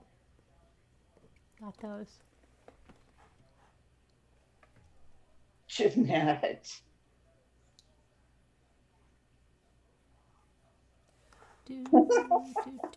She said he's annoying her. She wants to get them on her own. Who's annoying? Whose husband is? Dina Elizabeth. Oh, her yeah, husband's yeah. getting the He's answers. annoying her. See? Oh, I see the book Brain games. and I see the movie. I have it. Does Okay. anybody? Can I put mine up? Yes. Put yours up. Okay, we'll let it focus. Treasure Island and Rocky? Yes. Very good. Wow, and see, some have the answer.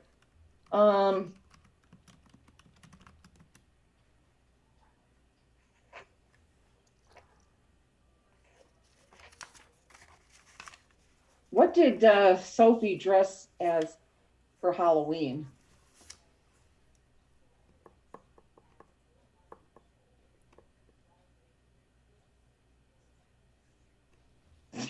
Tammy Blow. She said, we're up to a 6-part question. I don't think I was paying too much attention. I was probably looking at the fruit snacks. I don't have that one. Oh, wait a minute. Wasn't maybe, I don't know. I don't know why this is coming to mind, but it might not be. Sure.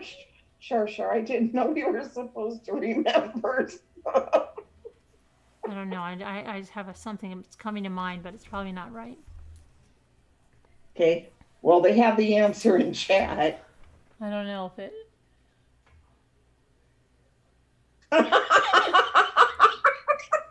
You weren't listening. I wasn't. at What that. was the? What was the answer? What was the answer? What was A the? chicken. A chicken. Oh my goodness. Okay. A little Bo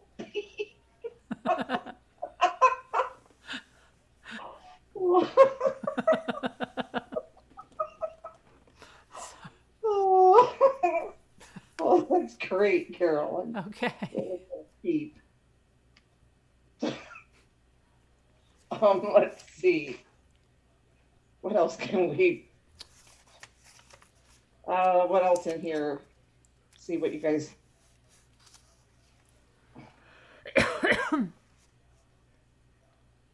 What did Sophie do when how did Captain Flint, the chicken, die? I got it. I was thinking. I was thinking that. I think I communicated it. That question. That question I wanted to right through to you. You wanted that? Yeah, see, I was going to ask something else, and then.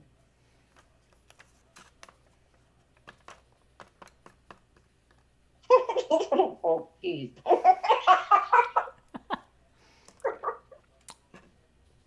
You definitely weren't listening at that I point. wasn't listening. No, I thought I was. I was probably looking at the fruit snacks. Yes, we got the answers. Okay, Carolyn, what's your answer? Yep, hawk attack.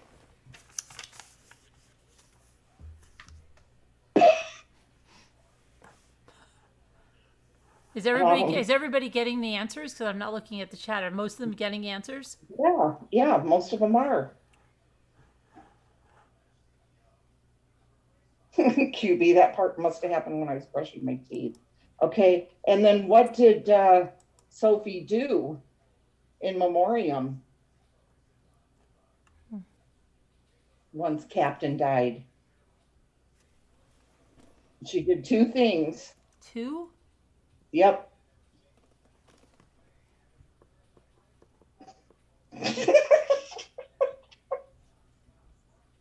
Sour milk and cookies.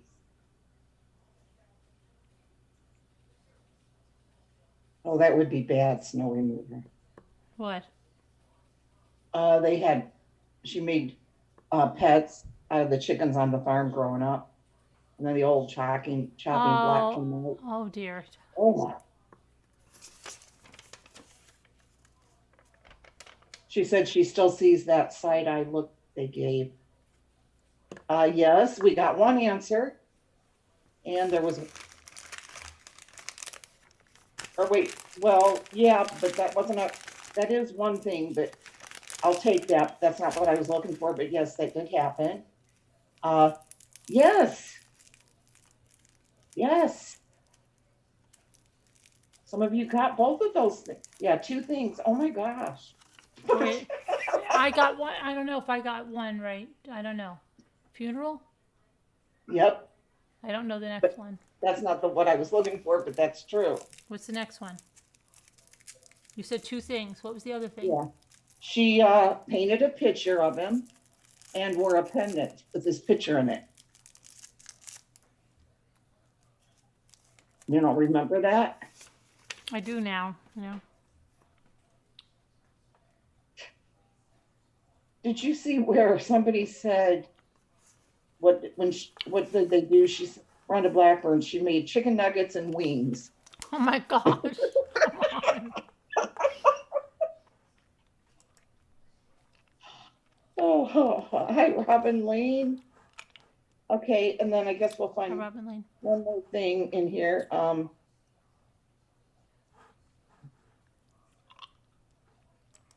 Let's see. Did,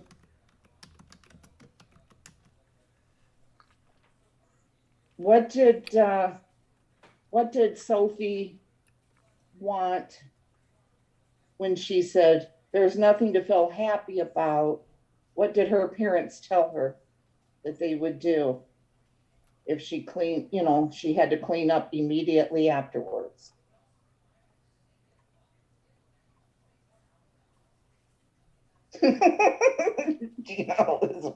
No, I'm getting it out of here, out of the story.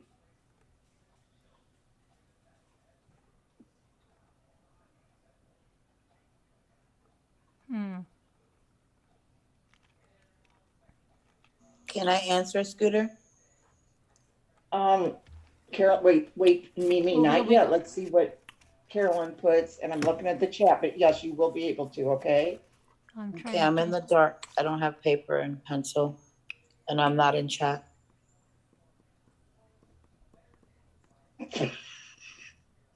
Yes, you guys got it. Okay, Mimi, you tell me, and then Oh, well, let me come Carolyn up. will Oh, read yeah. Go hers. ahead. Yeah, go ahead. Tell her.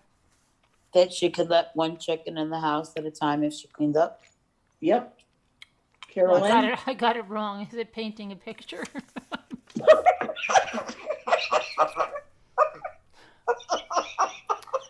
So I wasn't paying attention towards the end. I was looking at the fruit roll-ups. It's cute. Oh. Okay, good night, Nana Patty.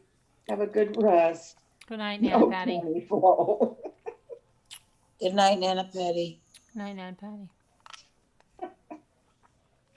Bunch of you got it. Somebody put chicken salad. Oh no. Give them tissues.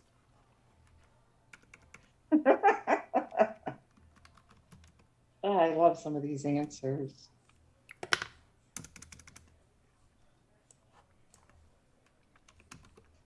I can't quit thinking of Little Bo Peep now. That's so funny. You should read us a story. See if we can remember anything. You don't have another one there? Yeah, I could find one. Why don't you do one from there and then I'll find one?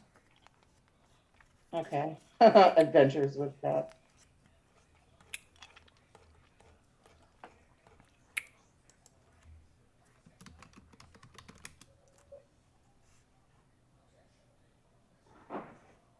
Let me read a couple of these little funny things. It's called "And What's Your Emergency?" I once had their 4 ER nurses, they share their strangest encounters. I once had a patient tell me he needed his decapitation medicine. It took a minute before I realized he was asking for his constipation medication. I asked a patient complaining of dizziness if she had ever been diagnosed with vertigo. Her daughter shook her head. No, no, she said, Mom's a Libra. It was 3 a.m. when a well-dressed man came in with his 8-year-old healthy-looking son. What's the problem? I asked. He replied, well, I was at a wedding and it occurred to me that my son is a little short. Can you give him something right now to make him taller? Now that's really stupid. A man once came in with a minor puncture to his eye. He had wanted to see what it looked like to have a bow and arrow aimed at him. So he aimed a drawn arrow at his reflection in a mirror and accidentally fired it. The arrow bounced off the mirror and proceeded to hit him in the eye. Wow. Ouch. Yeah. Now that's really dumb, right? Definitely.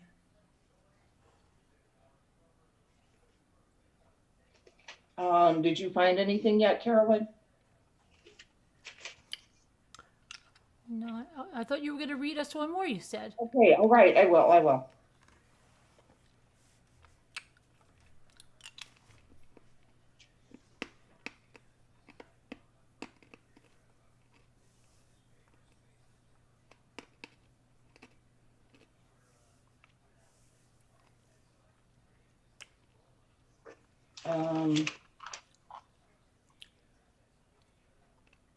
Trying to find one that won't be too boring.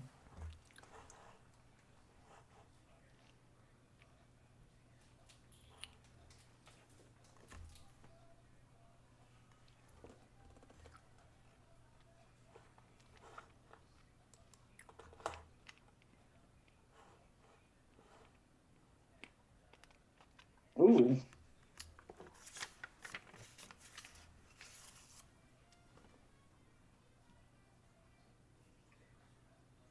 This one's too long. Your name's in it though, Deborah Vancouver, isn't it?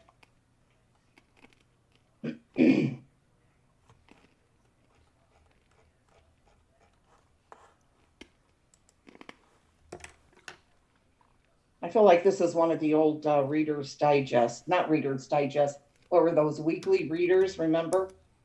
Did you get those at all? Mm-hmm. Yep. Mm-hmm. Did you, Mimi? We used to get them, and then I bought one for my dad the other day, and it was so thin. Yeah, they're little, huh? Yes, not the same thing.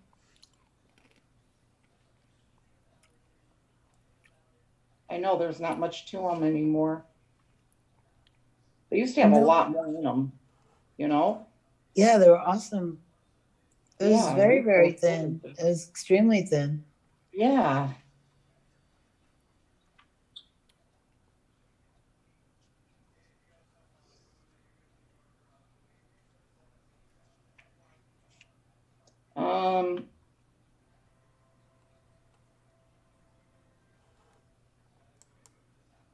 How about something on dementia? No, that would no.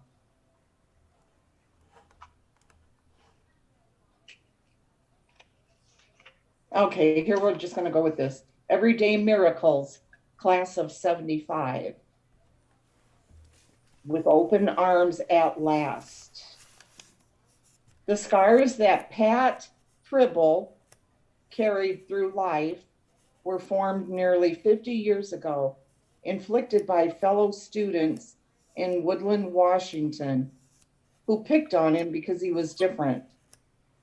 Pat's parents held him back in the 4th grade, so he ended up in the same class as his younger brother, Leo. Forever the oldest kid in the class, Pat tried to fit in. He played sports, he went on dates, but he was always just not good enough for this, just not smart enough for that. Pat Pribble was a target. A trek through high school years is filled with landmines. Bullies master the uncanny ability to find weakness, inflicting emotional pain with the precision of a surgeon with a scalpel in hand.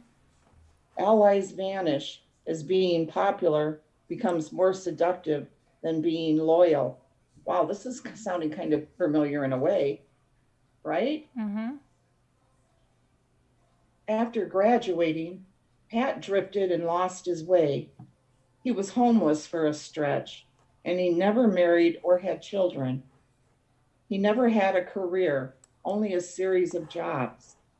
Now, 65, he lives in a studio apartment in Southeast Portland, Oregon, with his dog, getting by on Social Security. From a distance, with his long gray hair and beard, Pat appears tough, the kind of man you might cross the street to avoid. It is a facade. To talk with him reveals a gentle side.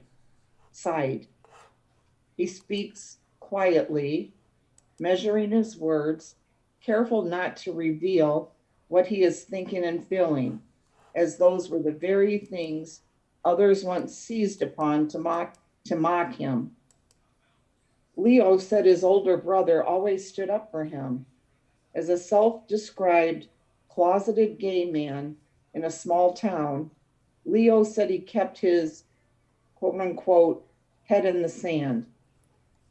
People sensed something about me, Leo said last year. They called me names. Pat got into fights defending me. After high school, Leo moved to Portland and then to Hawaii, where two big life changes occurred. He began his career as a floral designer and he fell in love. After 15 years, Leo and his partner moved to San Francisco. They had been together for 36 years when the love of Leo's life died. In 2010, at his high school class's 35th reunion, Leo ran into Jim Carrey, who asked about Pat. Jim Carrey. Jim Carrey, where did he come out? He asked Huh? about Pat. Why would he ask about Pat? I didn't even know about Pat. Leo Maybe. told Carrey that Pat wasn't there because he'd been picked on in school. That bothered me, says Carrey. Decades later, one incident remained fresh. All of us would get in our cars and party down by the river, Carrey recalls. Pat was there with a date and got his car stuck in the sand. A group of guys grabbed the side of his car and flipped it over with Pat and his date inside. He was begging for them to turn it over. They just kept laughing at him. Finally, they pushed it right side up. Carrey falls silent. Pat had it rougher than the rest of us. And then it says, an old schoolmate's call changes everything for a former castmate. Last November, as Carrey planned for the 45th reunion in 2021, postponed a year because of the pandemic, he decided to personally invite Pat. With a bit of research, he found his number and called. Pat answered. Even after all these years, said Carrey, the mind remembers a voice. It was Pat. As the two men caught up on each other's lives, Carrey learned that Leo had terminal brain cancer and had only months to live. Days later, Carrey called Leo. They talked for nearly 2 hours. That was a sad call, says Carrey. I was saying hello and goodbye to Leo at the same time. I got so lost on this story. I don't know how Jim Carrey showed up and how he knows these guys. 'Cause the last I heard, like they were in school together, and I must have missed something. But go ahead. Class of 75. It can't be that Jim Carrey, right? I don't know. I mean, I really don't know. I'm just going with the flow, and I think I might be able to answer the answers, even though I don't understand what's going on. At the end, Carrie asked whether there were any classmates Leo might like to hear from. Leo supplied a list of names. Carrie tracked down the men and asked them to call Leo. He then made one more request. Everyone should also call Pat, and so they did. We told each other stories, Pat says of his conversations. We told each other stories, Pat says of his conversation. I talked about some of the lesser things and the good things too. The love and kindness caught me unawares. Bruce Whitmire, now a dairy farmer, was one of the classmates who made the calls to Leo and Pat. Pat told him he'd been putting money aside each week to buy a bus ticket to San Francisco to visit Leo one last time before he died. 2 weeks later, Whitmire called back to say he didn't want him to take a damn bus. He bought Pat a first class flight to San Francisco and said he would also be sending him walking around money, enough to do whatever he wished with his brother. The Pribble January, his former classmates. I'm sorry, go ahead. You're like that one student that wants to go to the bathroom. No. Can I go to the bathroom? And they always go, is it an emergency? Yeah. There are a lot of emergencies, right? Yeah, I know. Let's see. Leo passed away this past January. His former classmates had promised him that after he was gone, they wouldn't lose track of Pat, and they have kept that promise. Every week, one or more of them call Pat to see how he's doing. Healing wounds from the past has allowed Pat to look to the future. I'll be at the next reunion, he says. These guys, he pauses, stifling tears. Let's just say that everyone needs people like these guys in their lives. Okay, that was it. Okay, I can't It wait. was a touching story. Thank you, Scooter. You're welcome. Adventures with lots of squirrel moments Yeah, out here. I had a few myself, and then I came back and Jim Carrey was in the story, and I'm like, how is Jim Carrey in the story?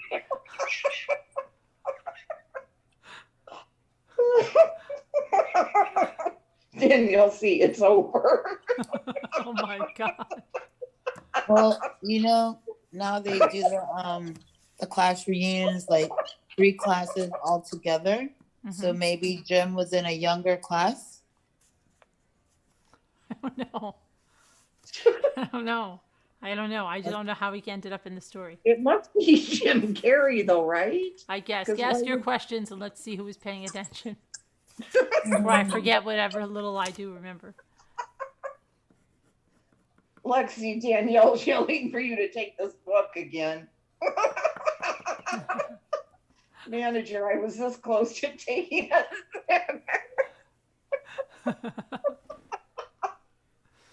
Is it lunchtime yet? Oh my gosh. Do you know what I just thought of?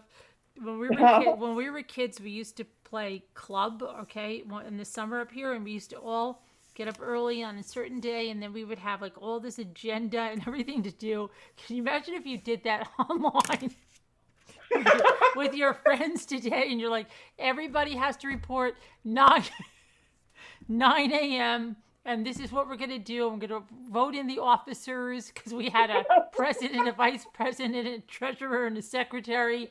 And then we had certain things we did, and we did the new business and the old business.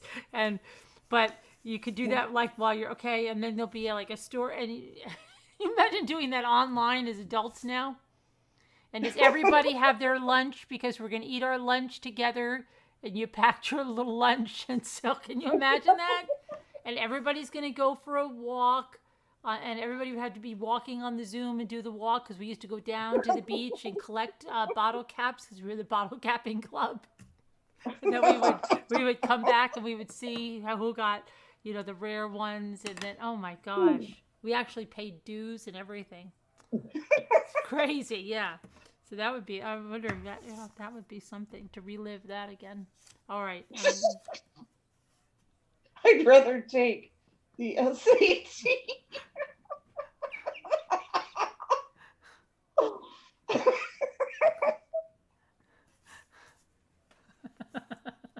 Oh, camping club. It was a bottle cap club. It was fun when we were kids. We get so excited when we would find something rare. Oh my gosh. I'm just going to ask a couple of questions. Okay. I'll ask some easy ones. All right. Pat's parents, which grade did they hold him back in? So that he was in the same class as his younger brother, Leo. I got it. You know that one?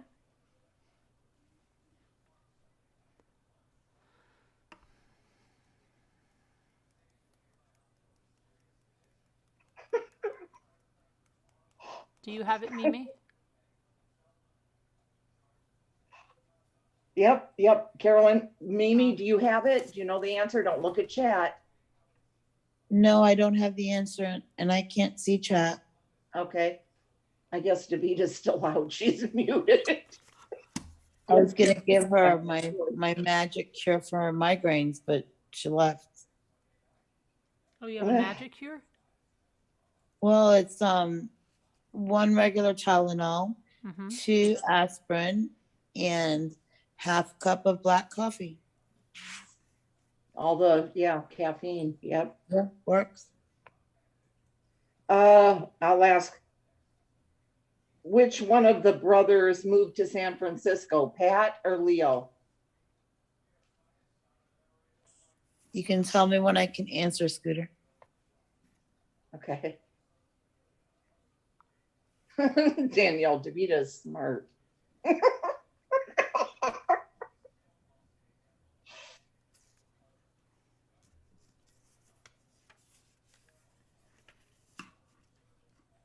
Rub a fresh lime across your head for a headache. Really?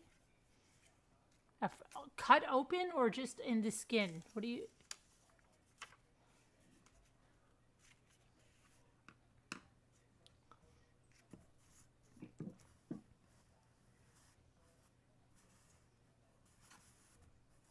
Okay, Carolyn, do you know that one? Don't look, Mimi. Okay, Mimi, what's the answer? Leo? Yep. She copied me. Yeah. Carolyn, I'm just like you. I don't cheat.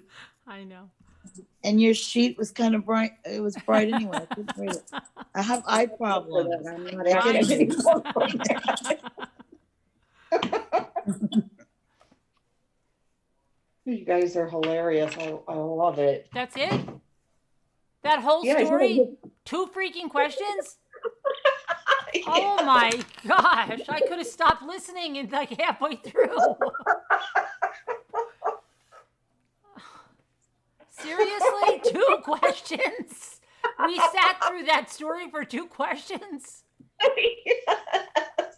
Oh my god. It's your time to do a story, Carolyn. That's crazy, Scooter. Oh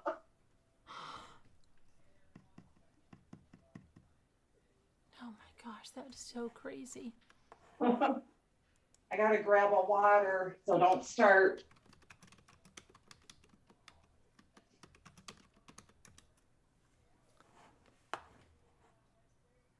Did Davida ever come back and she's just on mute? I don't know. I don't know where she is. I don't think she did come back yet.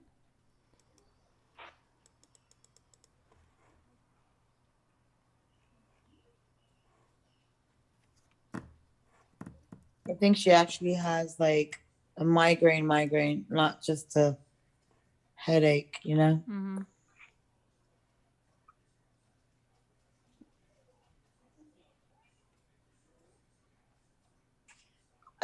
I'm not able to see the chat, and I didn't say hello to Miss Robbity Bob.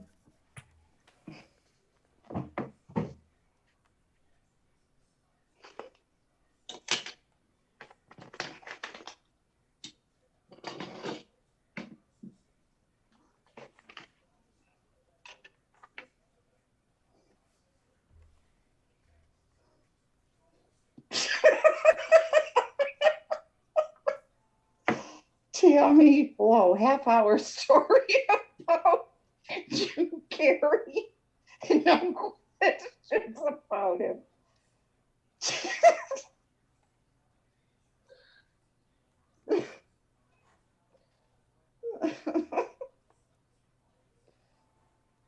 Sorry, Gina Elizabeth.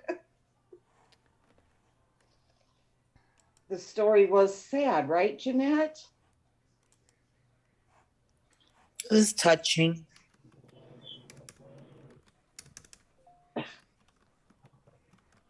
See, gotta keep you guys guessing. You don't know if it's going to be a lot of questions or just a few, or maybe just one or two.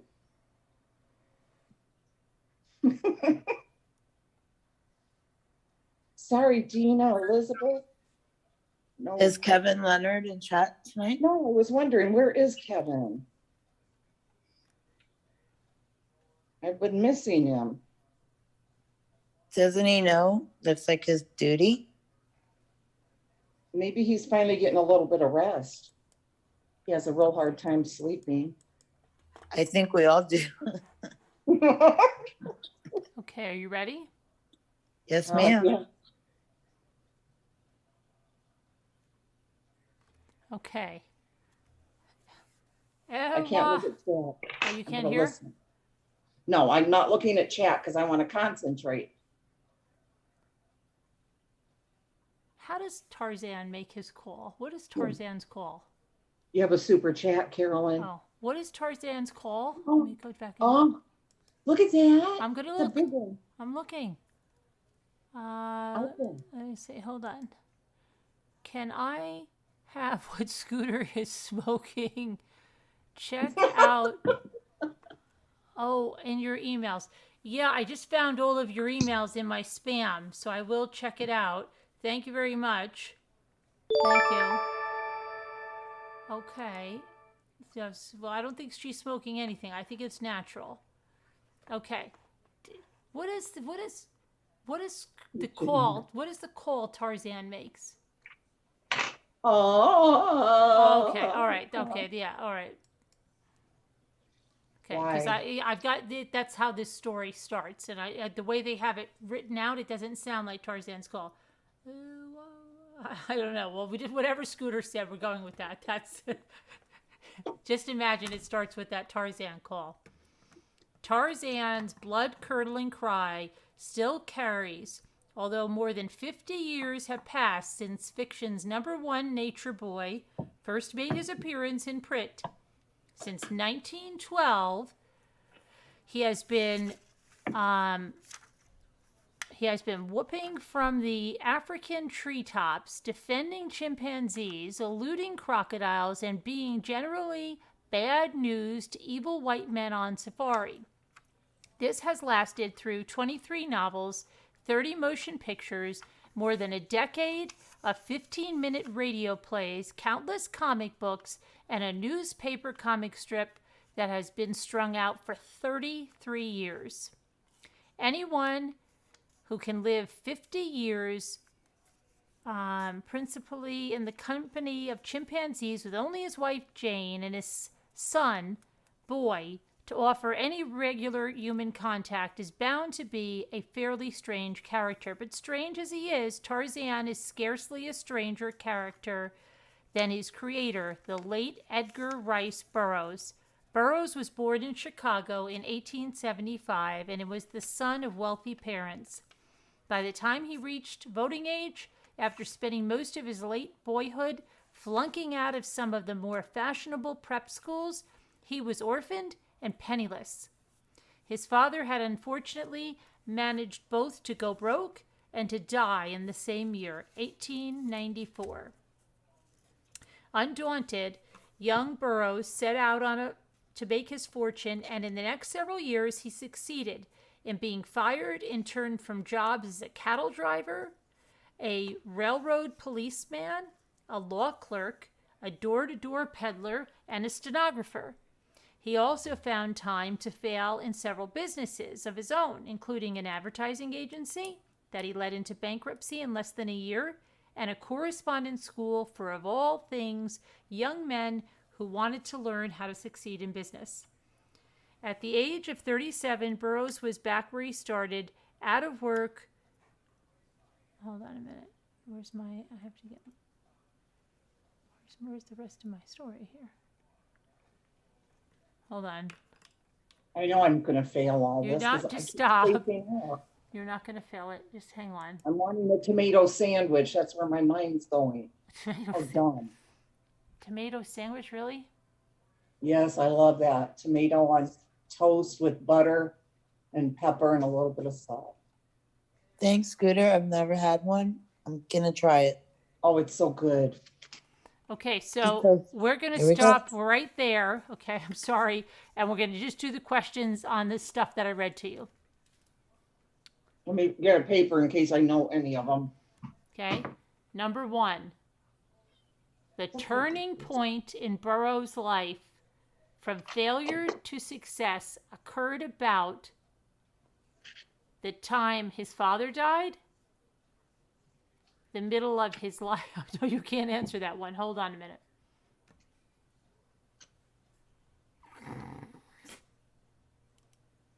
What? I think all these. Hold on. Well, can't you just finish the story? Yeah, let me go find the story. Hang on.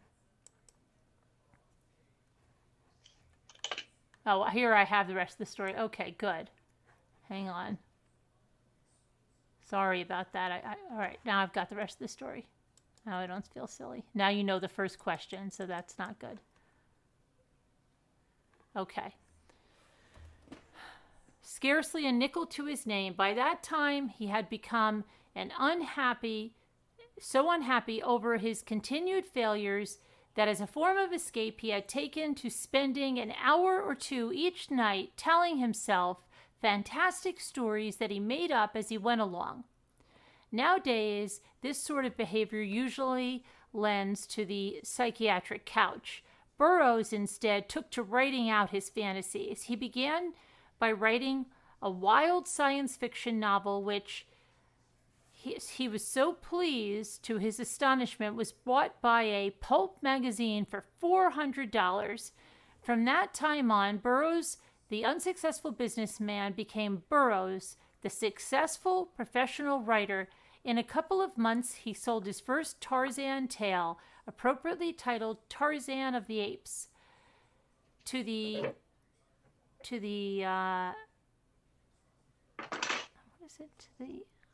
I can't see the name of that magazine. Hold on a minute. Let me see something. Oh, excuse me, to the same magazine for $700. The story was quite popular and was a hit. Soon, at the rate of 10 cents a word, Burroughs was turning out one Tarzan story after another for a number of leading magazines and newspapers. As even the most inexperienced author knows, a basic tenet of writing is that one should write only about those things that one knows firsthand. Burroughs blindly ignored this rule and wrote of an Africa that existed mainly in the livelier regions of his distinctively lively imagination. One of his leading characters, for example, was Sabar the tiger. Although there are, of course, no tigers in Africa, since most of his readers knew even less about Africa than he did, Burroughs was able to get away safely with that sort of an anomaly. And as stories became more and more popular, Burroughs' Africa became, in fact, the average American's version of Africa. The appeal of the Tarzan stories was certainly not a literary one, for Burroughs just about ignored all of the basic rules of style and grammar, though he did have a natural talent for constructing a story. The implausibilities in the books are truly dazzling. Not only does Tarzan learn to converse with apes, but coming upon a stack of books left at an abandoned campsite, he actually teaches himself to read, certainly one of the more spectacular feats of modern education. The first Tarzan film was made in 1919, and over the years, a dozen different actors, besides the celebrated Johnny Weissmuller, who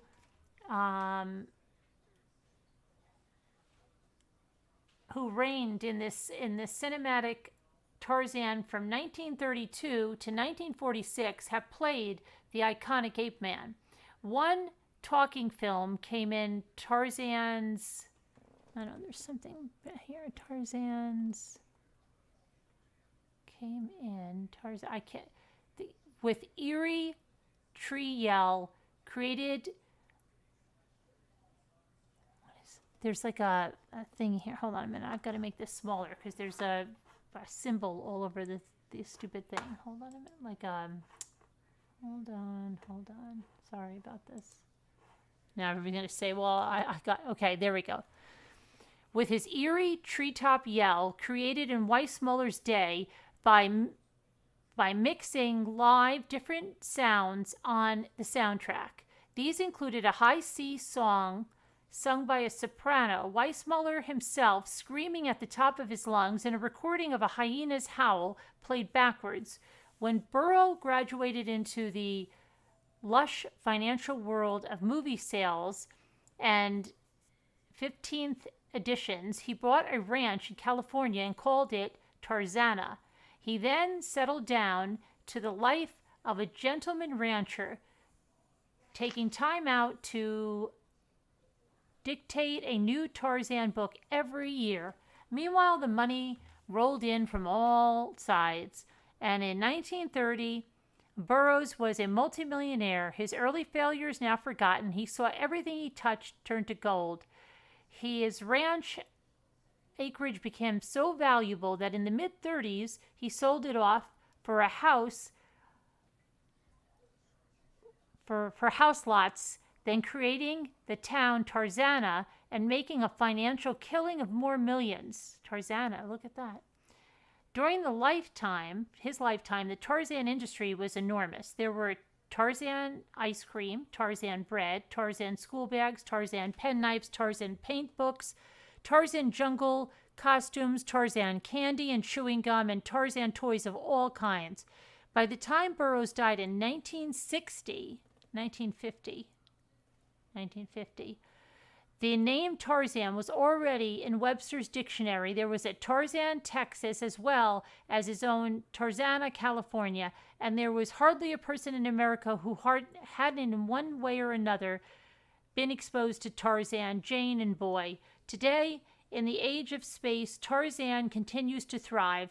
The muscular champion of the misunderstood anthropoid must be in his 70s now. He was already almost 20 when he first appeared in 1912. The treetop screech may not be all that it once was, but now Jane definitely isn't the girl she once was either. Nevertheless, it will be a long time before you can get rough with a chimpanzee in Central Africa without having to answer to Tarzan. Okay, now the questions.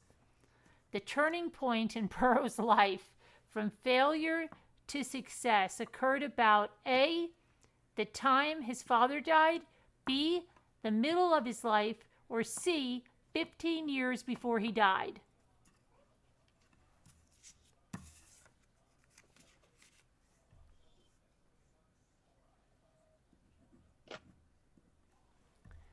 Okay, did they I'm not looking at chat. I'm going to check chat. Hang on. Where is my chat? Where's my live stream? Here it is. Did you guys get the answer? Let's see.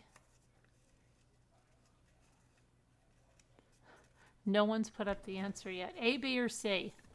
About the time his father died, the middle of his life, or 15 years before he died. Are these all going to have like A, B, and C? Mm-hmm.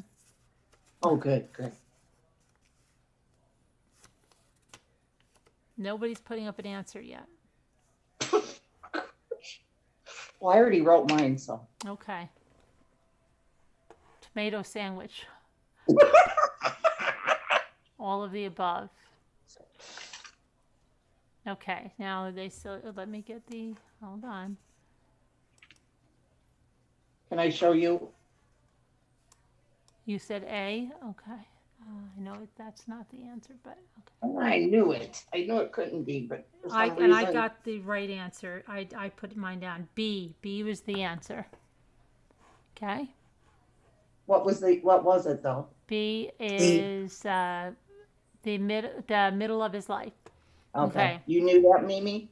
Now, Yes, I did. Yeah, I did. okay. Oh. So number 2, before becoming a successful writer, Burroughs was. That's funny. An unsuccessful writer, A. B. A jack of all trades, or C. A newspaper man. So put your answer down. So before he was a successful writer, he was A. An unsuccessful writer, B. A jack of all trades, or C. A newspaper man. I know that one. Do you know it, Mimi? I think I do. Yes. Okay. I wrote my answer down. I'm All not right. looking at chat. All right. As soon as we get an answer, we will. Okay. Correct, Lynn. Yes, they've all got it. B. Jack of all trades. What do you have, Scooter? Okay. Right here, B. Okay. Mimi, you also had B? I also had B. Okay, good. All right. No. She's not cheating, Scooter. I'm not. No, I'm not. I didn't. No, I say was just anything. responding to your text. I didn't. My Okay. phone's over here. I'm not looking. Okay. Tarzan's famous yell was created A, as a trademark for the books, B, for the first Tarzan movie, or C, when sound movies came out. So Tarzan's famous yell was created A, as a trademark for the books, B, for the first Tarzan movie, C, when sound movies came out.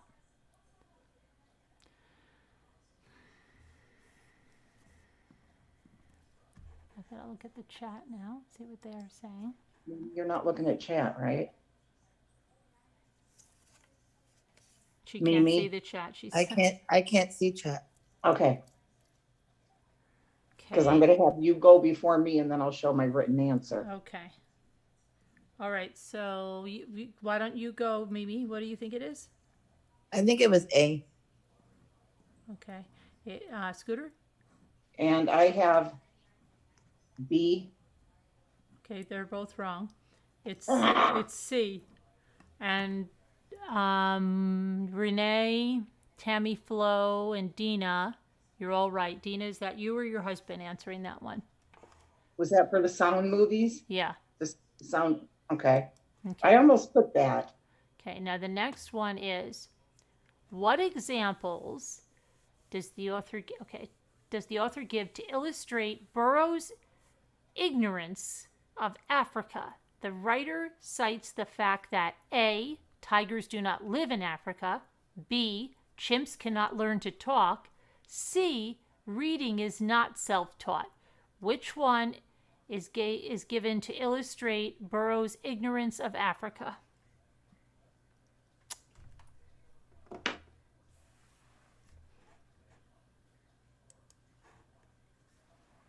Do you have your answer, Mimi? Yes, I do. Okay, good. Okay, what is your answer, Mimi? My answer is A. Correct. Scooter? B. I'm Yeah. horrible. Oh, you weren't paying attention. I Okay. kept thinking of the sandwich and then other stuff. I know. Very good, Dina. Very good, Pudding Tane. Very good, Laura Lynn. Good try, Fogarty. Renee, good. Mama T Belly, good try. Adventures with Beth, yes, good. Robin Lane, good. Tammy Flo, good. Okay. What was the answers for 1 and 2? Because I want to see which ones I've gotten right. Okay, I'll tell you. Hold on. Because 3 and 4 I've lost. 1 was B. 2 was B. Got that one. Those were both Okay, B. I got 1 right so far. Okay. Okay. Now. The whole time I kept thinking concentrate, listen. I know. Burroughs' late found ability to turn everything to profit was illustrated by the sale of his ranch, Tarzana, his life as a gentleman rancher, the success of his science fiction. So his late found ability to turn everything to profit was illustrated by A, the sale of his ranch, Tarzana, B, his life as a gentleman rancher, or C, the success of his science fiction. I know that one. I got it. I'm going to guess on this one. Okay, as soon as the chat puts their answers, I'll go to you. Okay, Fogarty, that's, covered ice. let's see, 333 is it? Yeah. Okay, no one's got the right answer yet. Nope, everybody's got the wrong answer so far. I have mine written down. Okay, what was your answer, Mimi? B. Nope. A. A, yeah, Tarzana, don't you? Yeah, the ranch. Remember, he sold that whole town. He sold it all his house lots. Yes. Yeah, D, no, Robin Lane. Okay, that was a stumper. I guess that stumped a lot of people. All right, good try. I got it right. You got it right. Yes, very good. Okay. 2 right. Here's question number 6. During Burroughs' lifetime, Tarzan's renown was demonstrated by the use of Tarzan as a trade name, Tarzan's entry in the dictionary, or both A and B. So during Burroughs' lifetime, Tarzan being renowned all over the world was demonstrated by the use of Tarzan as a trade name, Tarzan's entry in a dictionary, or both A and B. So if you want both A and B, it would be C. And if you want A or B, of course it's A or B. I got that one too. I know it. Okay, let me see. Fogarty, and unfortunately, no, that's not the answer. Okay, Dina Elizabeth, good. I think Dina Elizabeth's working with her husband on this. Adventures with Beth, good. Do you have your answer, Mimi? I think it's C. Correct. Renee R. Where's Renee? Yes, C is correct. Scooter? C. I have C. Okay, good. All right, Tammy Flo, very good. All right, now 7. What does the author think Burroughs' asset was his ability to A, report factual matters, B, make up good stories, or C, write in an elegant style?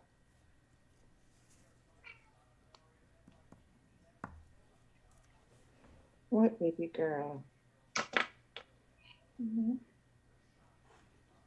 Right.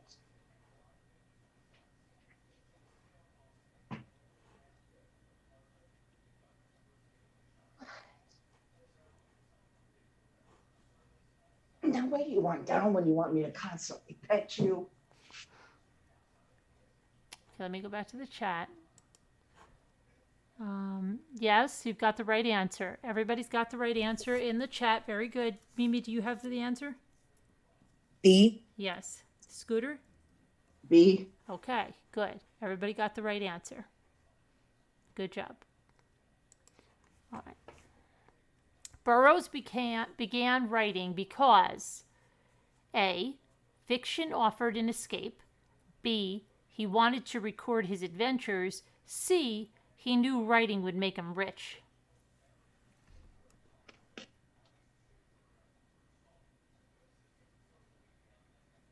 A. Fiction offered an escape. B. He wanted to record his adventures. Or C. He knew writing would make him rich. Let's see what everybody has there. Karen Duffy, haven't seen you in a while. Good. Mimi, do you have the answer? A. Lori Lynn, yes. Puddington, yes. Scooter? A. Right. Good try, Fogarty. Okay. All right. Now let's see. Yeah, you scratch and sniff stickers. The inaccuracies in the Tarzan stories didn't matter much because A. The mistakes weren't serious. B. The stories were good anyway. C. Readers knew little about Africa.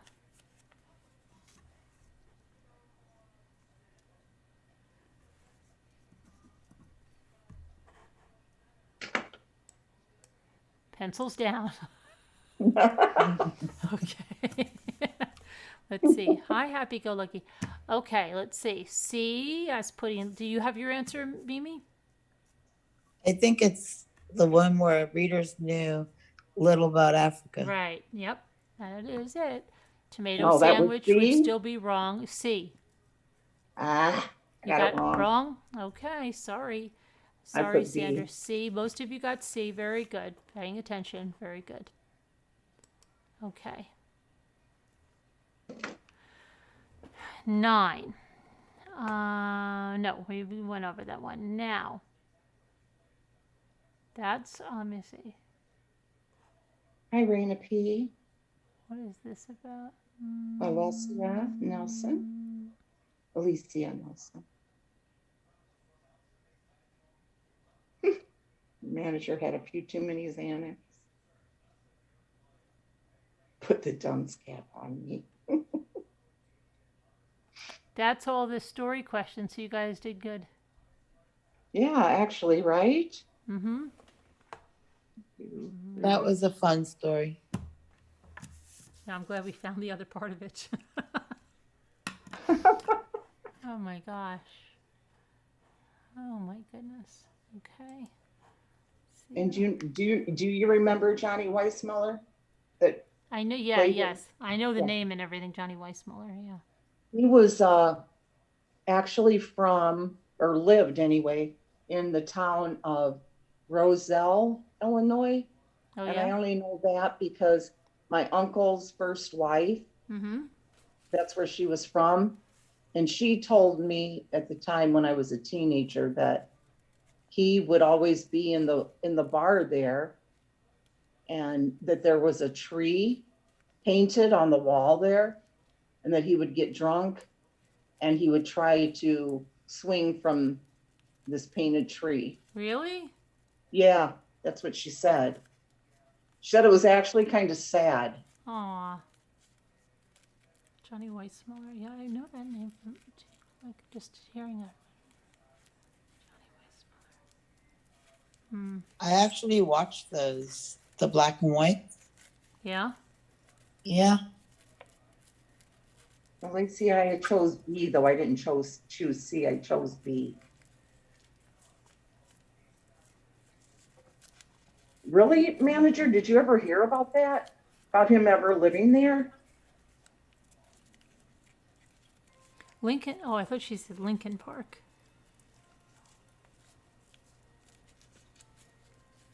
Unless she was just telling me some kind of a story, trying to impress me. Really?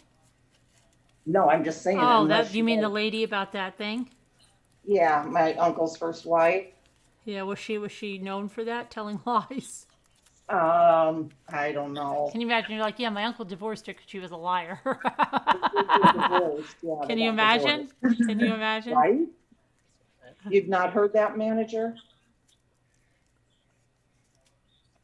Yeah, because whenever I hear his name, that's what I think of. Because And my I think brother I'll told start. us things that were not true that we believed for a long, long time.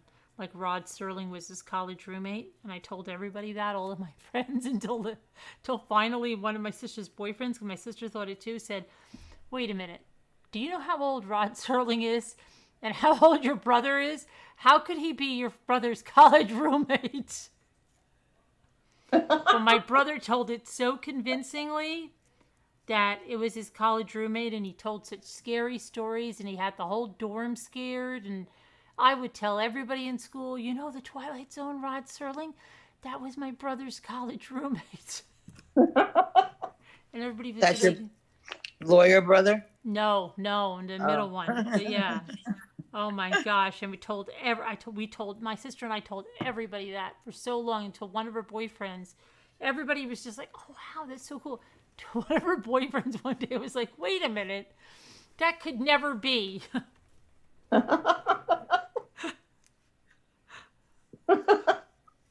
And I had to tell everybody, like, it was like, and I always felt like, oh gosh, I can never just watch the Twilight Zone because I got to tell everybody that my brother is good friends with that guy. What, you know? So bad what he did. Yeah. So you say maybe your sister, your aunt or something was somebody like that.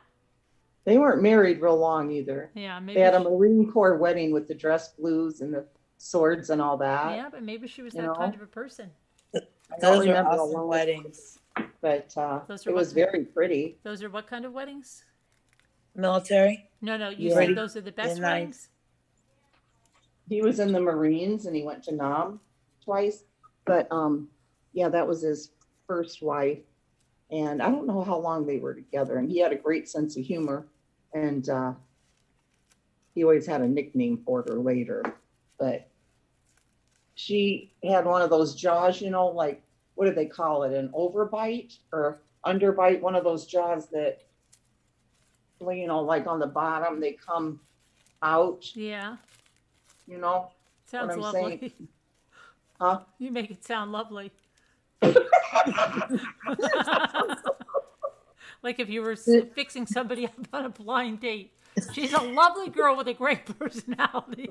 And she has one of those jaws, you know, the kind that comes out or in. But she's such a lovely person.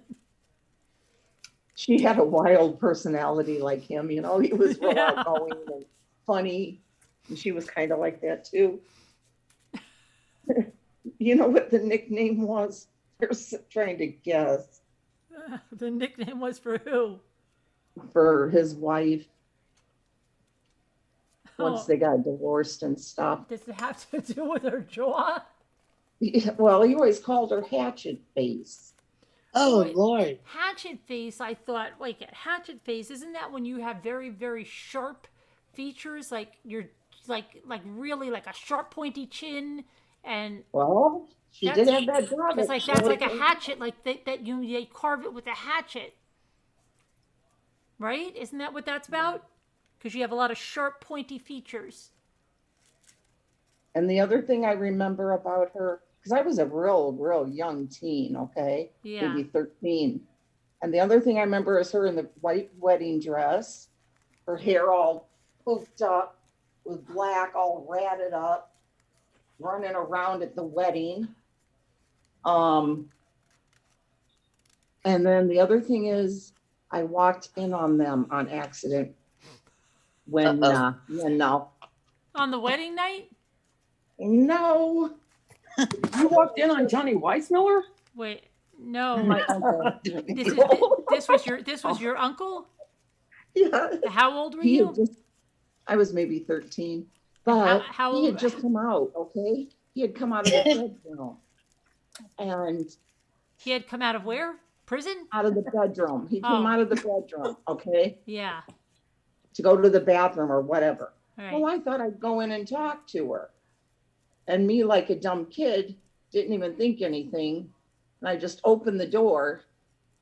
And there she is. Oh my God. I'll never forget that. She was there all comfy and cozy, Oh. you know, one laying up and just all, oh, you know. Oh my God. Close the door. Oh my gosh. Oh my I God. bet she was in shock when she saw you walked in. She was, and we both were. Oh my gosh. And right after that, that's when Scooter went to look for the horse and didn't want to find it. The horse, What? yeah. The horse What? that your horse that ran away and found a better place with it. That happened at that house I showed you guys, my granny's house. Oh When really? I That's, pointed, I was trying to ask you then. That's where the horse ran away? no. Oh, That's that's right. where you ran in on them in the Yeah. And Scooter, what that's called is a slung jaw. Oh, really? Yeah, what you're talking about. It's where the bottom comes out further. Is your You don't uncle really is see it. your uncle still alive? Yeah. No, he died in 2016 Really? from Agent Orange. He was only what 67, I think. Oh wow. Yeah. He was so much fun. Sounds like Did it. he ever get remarried? Oh yeah. Bunch of times. Oh yeah. He was so much fun. There was a bunch of times there was old cross-eyed and knobby knees, right? And bow legs. Oh my god. Oh, boy.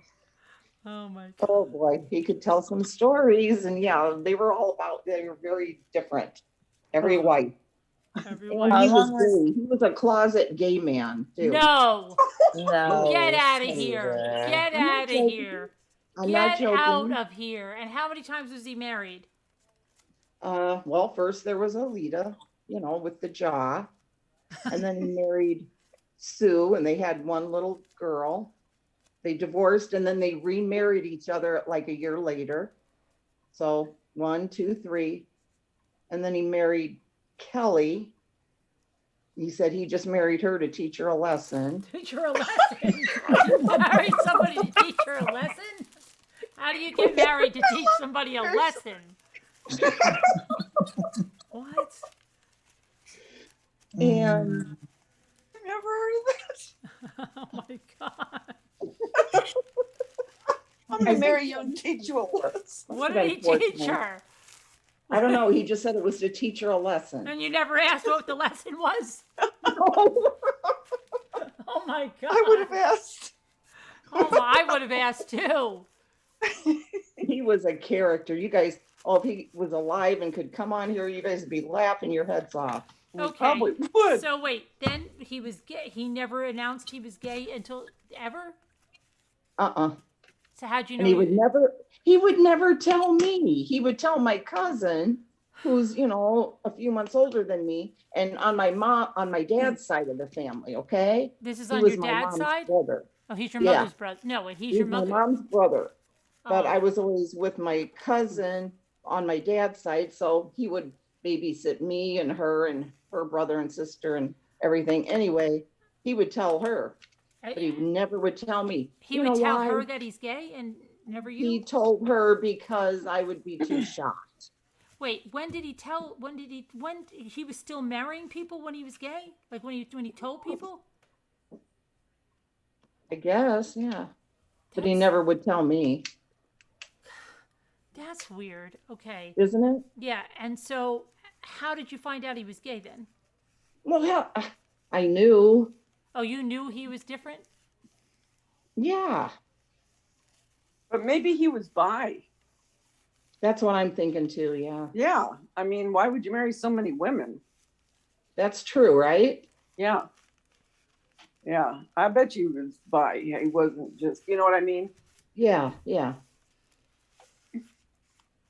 And he just always traveled, Yeah. like hitchhiked. He would leave here from Indiana and hitchhike and go to California. And he lived at the what they call it? That Malibu Pier. He lived there on that pier for 2 years. Oh boy. Oh, You really? have to Yeah. also, He- Scooter, being military, he would never have told anybody back then. Probably not. Yeah, No, that's- definitely not. And he would never tell me his Nam stories. He did tell a few other people. And he said, that I guess he was probably, probably kind of picked on and stuff like that because, you know, but he was a brave man, he was brave. He wasn't a chicken. He was a little guy and he'd have to be tough to live on the Yeah. street all those years. Yeah, and he went for 2 tours, you said? Yeah, he went for 2 tours. He was injured with shrapnel. He had 2 Purple Hearts. He was a tunnel rat. He volunteered. That was all volunteer work, which I never knew. What a My cousin- coincidence. My husband's uncle was a tunnel rat as well. And Yeah, he's see, and also they tiny. volunteered. They would go Yeah. down in these tunnels Yeah, and with only a knife, right. and they would go ahead of everybody else and see if the tunnels were clear, if anybody was hiding there. He never told me any of those stories.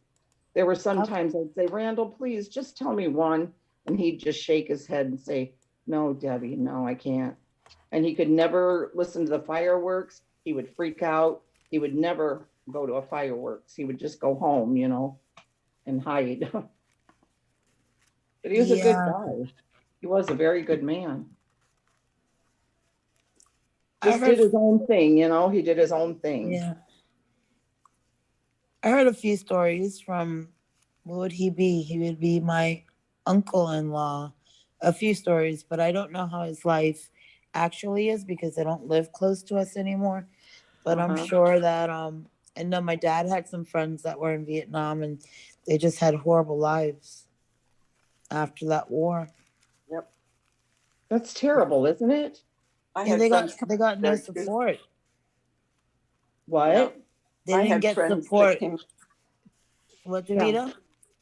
that I had friends that had to go to Vietnam because it was the draft, and some of them that came back were complete drug addicts and died from drug overdoses. And then I had a couple friends from Vietnam that they would never talk about anything. If you were to ever ask them, they just wouldn't talk. Yeah. That was him. was He sad. only shared it with my cousin's husband because he was a Marine. He was too young to be in Nam, but he did speak with him, about it and stuff. And he was an alcoholic. He wasn't a drug addict. He was an alcoholic, though. Yeah. Scooter. Well, they had to do something to cope with the unwelcome. They were very unwelcome when they came back. Mm-hmm. Yeah. Scooter. It's so terrible, isn't And they it? didn't even ask to go, they were forced to go. Forced to go, yeah. And see, he volunteered. Oh, He wow. volunteered to go. He didn't even, Yeah. and Billy, don't his be a hero. friends were draft dodgers, every single one of them. He was the Now only that- one that went. Now they all live in Canada. Yeah, they took off to Canada or whatever. Or wherever, yeah. Billy, don't be a hero. Okay, right there. That sour milk and cookie sent that picture in for you, Scooter. Let's see. What? What is it? Could you see this, Davida? Wait. Amy, look. Oh, wait, it's gone. Is it us? I will go back. Rewind back. Okay, I'll rewind it. Sour Milk said that? Yes. It's I have great. to turn my phone the other way. Maybe I can see it then.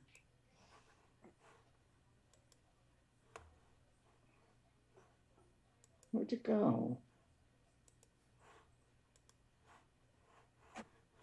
I wish you guys could have met Randall, though. You'd love him. We could have had Randall and Shelly on at the same time. Yes. That would have been hilarious. Oh, here it is. Yeah, it is. Yeah, that's called a slung jaw. That's a cute doggy.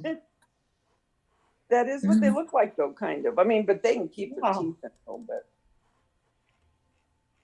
Now, you don't really see people like that anymore, though, do you, that much? Not that much, but I have seen them. Have you? Uh-huh. I was wondering if maybe they, fix that nowadays and stuff. Well, a lot of them have to have surgery eventually because their bite gets so off. Yeah, yeah. Why add someone But see, the thing is, they got to break their jaw because they got to break it and pull it back. And a lot of people don't want to, go through that. Right, because it's wired shut for a Yeah. very long time. Yeah. Yeah, the one that he married to teach her a lesson, she was supposed to be a genius. You're probably telling her you're not. See? Look. Maybe she said, "Oh, I would love to be married to a gay man. It would be the ideal marriage." Maybe he did it to teach her a lesson. I doubt he told them, do you think? I don't know. I don't think so. A lot I of don't people, think so. I some don't people think had so. marriages of convenience. Right, yep. You know? Yeah, Carolyn, don't you know about that? Yeah. Good night, Danielle. Oh my goodness. Good Good night, Tammy. Good rest. Good night, Danielle. Good night, Tamielle. Tamielle or Danielle? Danielle. Danielle. Danielle. I'm going to be not behind you. Okay. Night, Danielle. I'm going to be behind you because I've had early day with Roman. And Oh, Well, how did thanks it for go listening. when Michael came to pick him up? what? How did it go when Oh, Michael good, came to good. pick But him it was up? funny because he was watching me sweep the floor and he was all around me. And my son walked in real quiet that he almost scared me and startled me, but I heard him. And then I go, Roman, look who's here.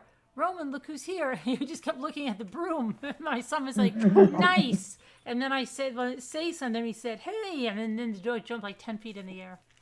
Did he? Yeah. Aw. My son was like, bad dog. Because he didn't hear him when he first came in. He was joking, but he was jumping really high.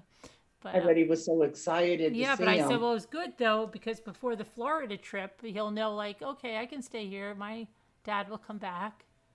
My dad will come Right, back. yeah, They have to yeah, sing yeah. the "It's Okay" song. My dad will come back.